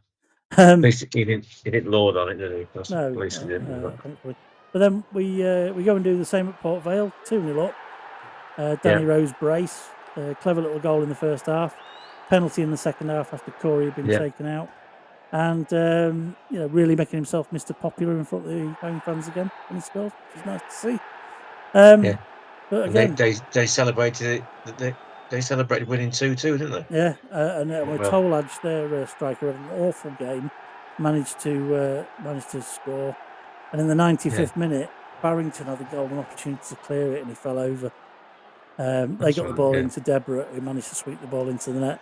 It was absolutely galling. It just left us feeling like we had it in our own hands, and then we really needed to win at MK Dons on the following Saturday, which we didn't do. And even though we then thought we didn't have it in our own hands, we had another away day trip, actually an unplanned one, didn't we? Well, it got planned, but pretty late on. But what a great atmosphere down there, and what a great togetherness between the players and the fans. We could see they'd given everything. And I thought that was really nice. Great, lovely stadium.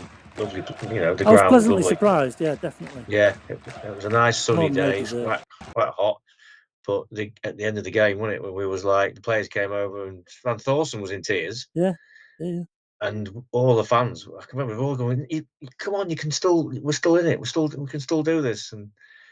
And even though it was out of our hands. Yeah. All we thought. Yeah, and so we're walking out the ground after a 0-0 draw. That the best chance was probably Green's free kick, spotted a late movement from the keeper, hit the outside of the post, and 0-0. So we finished the month in 8th with one game to play against 6th place Wimbledon, and we're chatting after the game and said, if we win, we'll and Wimbledon lose, we'll win the playoffs. I said, well, we will. If we do win, Wimbledon will lose because we're playing them. And you went, oh my God, that means it's in our hands. And we went from down here to back up a bit, didn't we? That's it. And there was a few fans outside the ground, and we were going, it's still in our hands. It's still down to us. And they're going, is it? Is it? Yeah, it is. It is. And we spoke to Jane and the gang afterwards, and they said exactly the same. They were kind of, it took a while to dawn. And what it effectively did, and interestingly, Johnny Jackson, the Wimbledon manager, said this after the playoff game on Saturday. It effectively became the quarterfinal. That's right. We said that, didn't we? Yeah. The quarterfinal. So of the playoff. Yeah. So winner takes all. Loser has to worry about other results. So it was a big Wimbledon game. No tickets available. The podcast had a hand in helping a couple of people out with tickets, as it turns out. Massive build up, and after a good first half, thought things were looking pretty even. I was looking forward to a rip-rotting second half, and I thought BP was expectant and ready for a rip-rotting second half. Yeah, absolutely. Never came, did it? Never came, and the guy who scored the goal, Hutchinson. Yeah, Sam Hutchinson. Didn't realise he'd had a heart attack or a heart incident, didn't he? Yeah, heart attack in the 6th minute. In the 6th minute, and he said he wanted to come off. Yeah. He wanted to come off then because he felt crap all game and couldn't breathe. Surprised that 30% of his blood going through his bloody body. I was just thinking maybe it was the thing that kept him alive, though. His adrenaline running and keeping him moving. Well, you don't know. Bizarre because I can remember the interview after the game. I actually saw it at Wimbledon TV saying, "Great, good result for you, and you scored the winning goal, the only goal." He went, "Yeah, but I felt crap. I wanted to come off after 6 minutes." Yeah, well, I didn't think anything. I thought at the time, it's a bit strange. Yeah, but I'm saying that really, but anyway. they took him to hospital at Nottingham on the way home, and that actually best luck to the guy to run through that. He's back running and training now, apparently. He's had a stent fitted and his blood vessels opened up and what have you. But I wouldn't want to see anything. I mean, that could have been a horrific thing to see on the last day of the season. That's it. And so that was us. All's well ends well for him. Sadly for Town, it meant that Wimbledon went through. But it was the first of 4 1-0 wins for them to get promotion. They won both the legs 1-0, and then they won the final 1-0. They were very, very defensively. They were the best defence in the league. And that was the biggest problem for us, letting a goal in against them. You've got no chance then, have you? They're just going to sit in and do what they did really well. If we can replicate some of that last year and keep the up-front stuff going, we'd be in a decent position. Yeah, definitely. So Town finished 9th overall. Bit of a roller coaster. 20 wins, not too many draws, quite a few defeats, quite a number of them at home. And daft as anything, I'm looking forward to the 2025-26 season already. And 3 fish on the seat, 3 fish on the shirt, season 2. Shirt. 3 fish. 3 bums on the seat. 3 fish on the shirt, season 2 already. Season ticket renewed yesterday. Are you in? You done? Oh yeah, got mine ages ago. So we're in, and the oldies are deserting us. I understand. Yeah, my dad and Doreen are going to the main stand. As I said, though, it's sad in a way, but isn't it good that if they can still go, that's still positive, they're still keen to go. I didn't think they would be, but they are. And my dad's been sat with me in the pontoon for flipping out. Well, or stood in the pontoon, then sat. So I'll be going to a game without him. A bit strange, but we'll see who we get sat next to me. Yeah. So we've covered off the season month by month. So by far and away, the best month was February with a 100% record. December and March were pretty good as well. and it petered out at the end a little bit. But I think overall, the fact that there was such a big improvement was a really good season, and actually I've really enjoyed covering it on the podcast as well. We also now know that the teams in the league this year are going to be Accrington, Barnet, Barrow, Bristol Rovers, Bromley, Cambridge United, Cheltenham, Chesterfield, Colchester, Crawley, Crewe, Fleetwood, Gillingham, us, Harrogate, MK Dons, Newport, Notts County, Oldham or Southend, to be confirmed at the weekend, Salford City, Shrewsbury, Swindon, Tranmere and Walsall. Yeah. So very south orientated, although there was a little bit of Midlands injected into that on Saturday. So not even that Monday, wasn't it? And this weekend we'll find out whether we've got another south or a north when Oldham or Southend will be confirmed. Well, at least we've got Chesterfield and Notts County still. Yeah, there is in the league. small misses. But Otherwise, without them, would have been no Doncaster, no Bradford. A big north, south, northwest, south, east, southwest sort of crescent, isn't it? And then a couple of little dots in the middle. Yeah. And then League One is the exact opposite. It's northern cities, isn't it? That's right. Yeah. So we've got some places to go there. Yeah. MK Dons, I'd go again. Yeah. What did you make of the retained list? So we got retained Warren, Cass, McJanet, Van Thorson, Burns, Chorey, Rogers, Tharm, Corey, Green, Vernham, Rose, Gardner, McEachran, with Hume offered a contract. That's right. Yeah, they're all under contract. That's a good solid base, isn't it? Though compared to what we've had in previous seasons. 8, 9, 10, 11, 12, 13, 14, 15 players potentially, which were nowhere near that before. No, but that's and the quality of that group is pretty good as well. That's right. And then you've got released Eastwood, a bit of a surprise, but kind of not in the same vein. I can understand it. Yeah, it seems a bit harsh. He's just got back in. Ainley, Thompson, Cribb, Pike, and Wilson. Absolutely no. If you can think we'd have two strikers available 75% of the time. It'd be infinitely more available than them two. They've been an absolute waste of space, haven't they? To be fair, if we'd had more strikers available, would have been in the playoffs potentially. We only needed a few more points, didn't we? We could have been top 3. You know, mad as it is, but I actually think now not going up or not getting in the playoffs, like Artel said, season finished early for us. Yeah. Not in the playoffs. We can prepare for next season. Chesterfield, Notts County had to play the playoffs. Yeah. And I think it might be better next season to go up than this season. Yeah. We'll see. I think it might have been too soon, but let's hope. I don't normally like to say that because you take your chance when you can. No, but I obviously want our chance this time. But when you think about it, that spine of 15 is pretty solid. It's very solid, yeah. Compared to what we've been left with previous seasons. And then you've got Eastwood, Ainley, Thompson, Cribb, Pike and Wilson gone. No, not too much to worry about there, I don't think. I think Thompson, we got the best out of him, didn't we, when we needed it.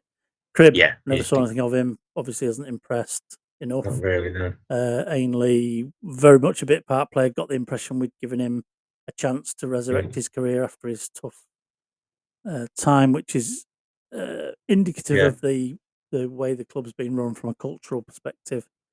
And then you've got the loan returns of Davies, Barrington, Luca and Abiku. Would you have any of them back? I won't have Luca back, personally. I think unless not Abiku, sorry. I thought he's a bit late. Didn't show enough passion for me towards the end of the season. I agree. On his day, he looked great. But he didn't hold the ball up well enough, and especially that last game. On the days when he could, he was worth it. When you'd say, give us that Abiku every day. You know, the Morecambe away Abiku, the Tranmere away Abiku. Yeah. You forget how young he is because he's a big bloke. You do. He's only 20, isn't he? So Luca looked pretty good, but he was a bit injury prone. Barrington was it? I'd have Davies back, and he was a bit lightweight. I thought Davies, yes, I'd have him back if you could get enough out of him. But again, we don't need people missing all the time. That's my worry with him. I'd love to have a fit Davies who could play 80% of the time. I'd snap your hand off. That's it. Surprise in the transfer listing of Wright? Yeah, I thought Wright was. I think that was a surprise to me. It's And Eastwood. It's a clear indication we want a new keeper, or we've already got one lined up. Yeah, obviously Wright wasn't. He wanted the wasn't didn't command his area great. Yeah.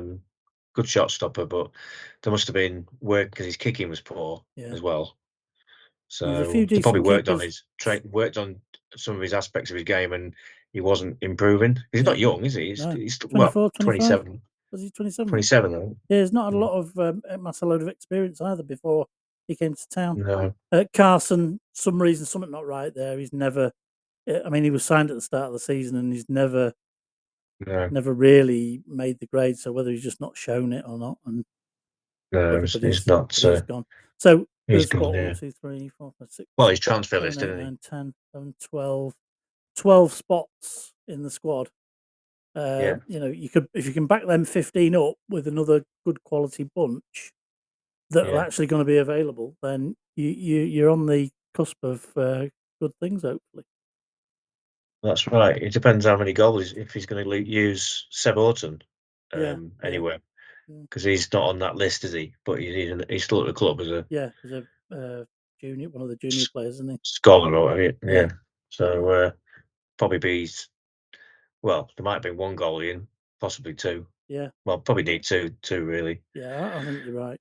I just Which hope I was just hope they get Eastwood didn't today, like. Yeah, I'd like to see him go for a top, as good quality as they can get keeper for the top spot, and then have Seb Orton under, but with another kind of okay keeper, which is why I'm a little bit surprised they didn't keep Eastwood. They probably didn't keep Eastwood just in case they can't get rid of Wright.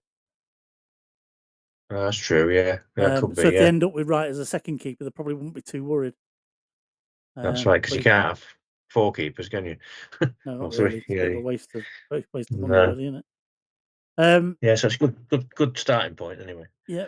Further news from the club. There's been another investment in 1878. So I think Pete Rose of 3Q has put money in and got a short sponsorship deal with the club, which is nice. And the ground improvements have started. Have you seen tractor watch is already underway?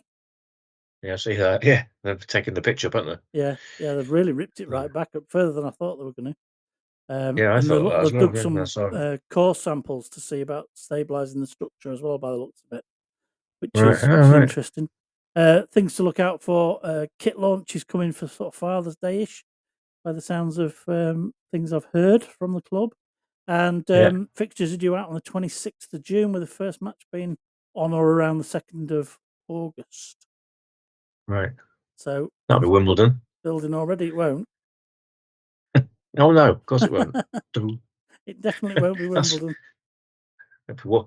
That's true. That is very true. The only one it couldn't have been. Yeah. So there's quite a bit going on. There's prices have been announced today as well for post early bird and walk up tickets, which has caused a bit of a furore. I'll read that out to you when I get to it. But essentially, after tomorrow, not tomorrow, 31st, everybody's season ticket that's not been claimed is then on the general sale list after they've sorted out all the people who are on the waiting list. So people who've got like a background choice selected as like the Osmond or something like that. Yeah. And then they'll be allocated out. And then I think from the 9th of June, the tickets go on general sale. I'm just looking up this thing about what town has said. So for the ticket prices for 2025-6, adult ticket in the upper is $18.65 per match if you buy it on the early bird as a season ticket. That's paying for it all up front. It's £27 if you're an 1878 member and £29 if you're a non-member. The lower is £17 a match on early bird season ticket. 1878 membership £26 and £28 as a non-member. And the main stand and pontoon are $16.91 a game on the early bird season ticket deal, £25 a game on the 1878 members scheme, and non-members £27. Okay. So it's gone up a bit. In fairness, Yeah. I can see both sides of it. I can see people struggling at the minute, and even a few extra quid multiplied by 20 odd is a fair bit of extra outlay. Yeah. On the other hand, it's very much you've got to spend good proportions of a decent budget to compete. Yeah. Otherwise, you're just going to be sat in the doldrums. The club lost 1.4 million last year because of. That's right. Can't sustain that. The guff they've got to do. They can't sustain that, so they've got to try everything they can. So I don't think it's greed. Certainly not. They're putting more money in it than enough. So I can see both sides, and it's a difficult one to reconcile the two different views. In fairness, but I think we'll still get the crowds in as long as we. What it might do is make a bit of a rush in the next day or two, and I see they've opened the ticket office for some extra hours on tomorrow and Friday. So I think they're hopefully maybe expecting a bit of a rush on to people saying, "Bloody hell, I'm not paying 25, but I'll pay 16, and I'll find the money for upfront for a season ticket." The people who really struggle are the people who can't come to many matches who have to pay that. But that's right. Yeah, I think if you want to go, you want to go, don't you? So we've all got choices. We've all got choices in life. We all can't do everything. I want a powerboat.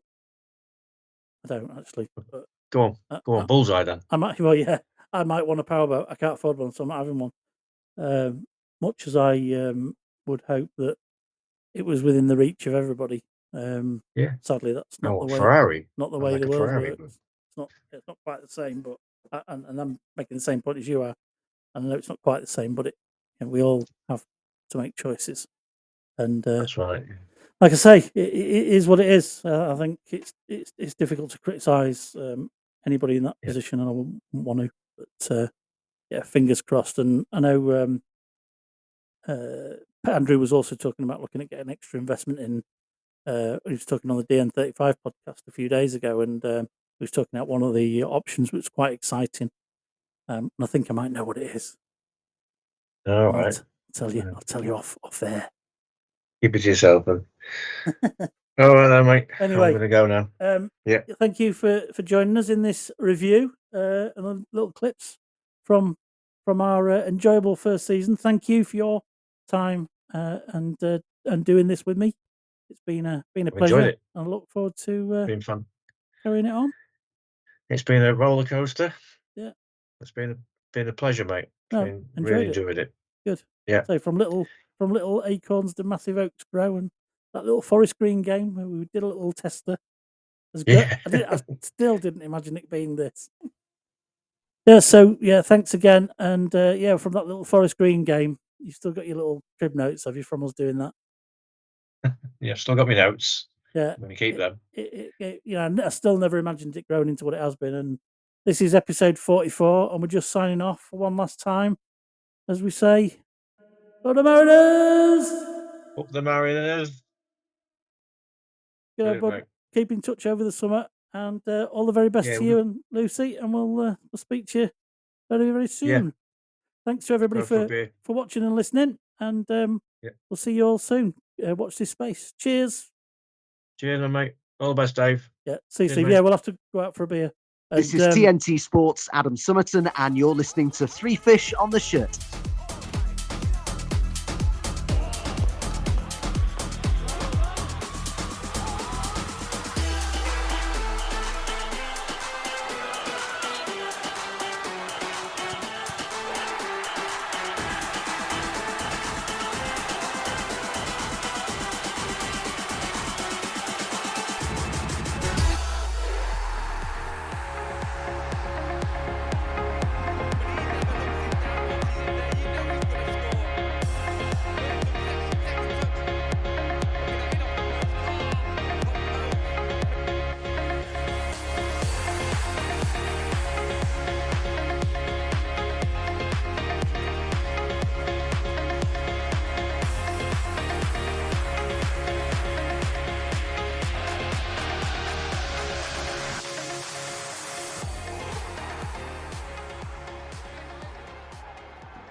This is John Tander. You're listening to Three Fish on the Shirt.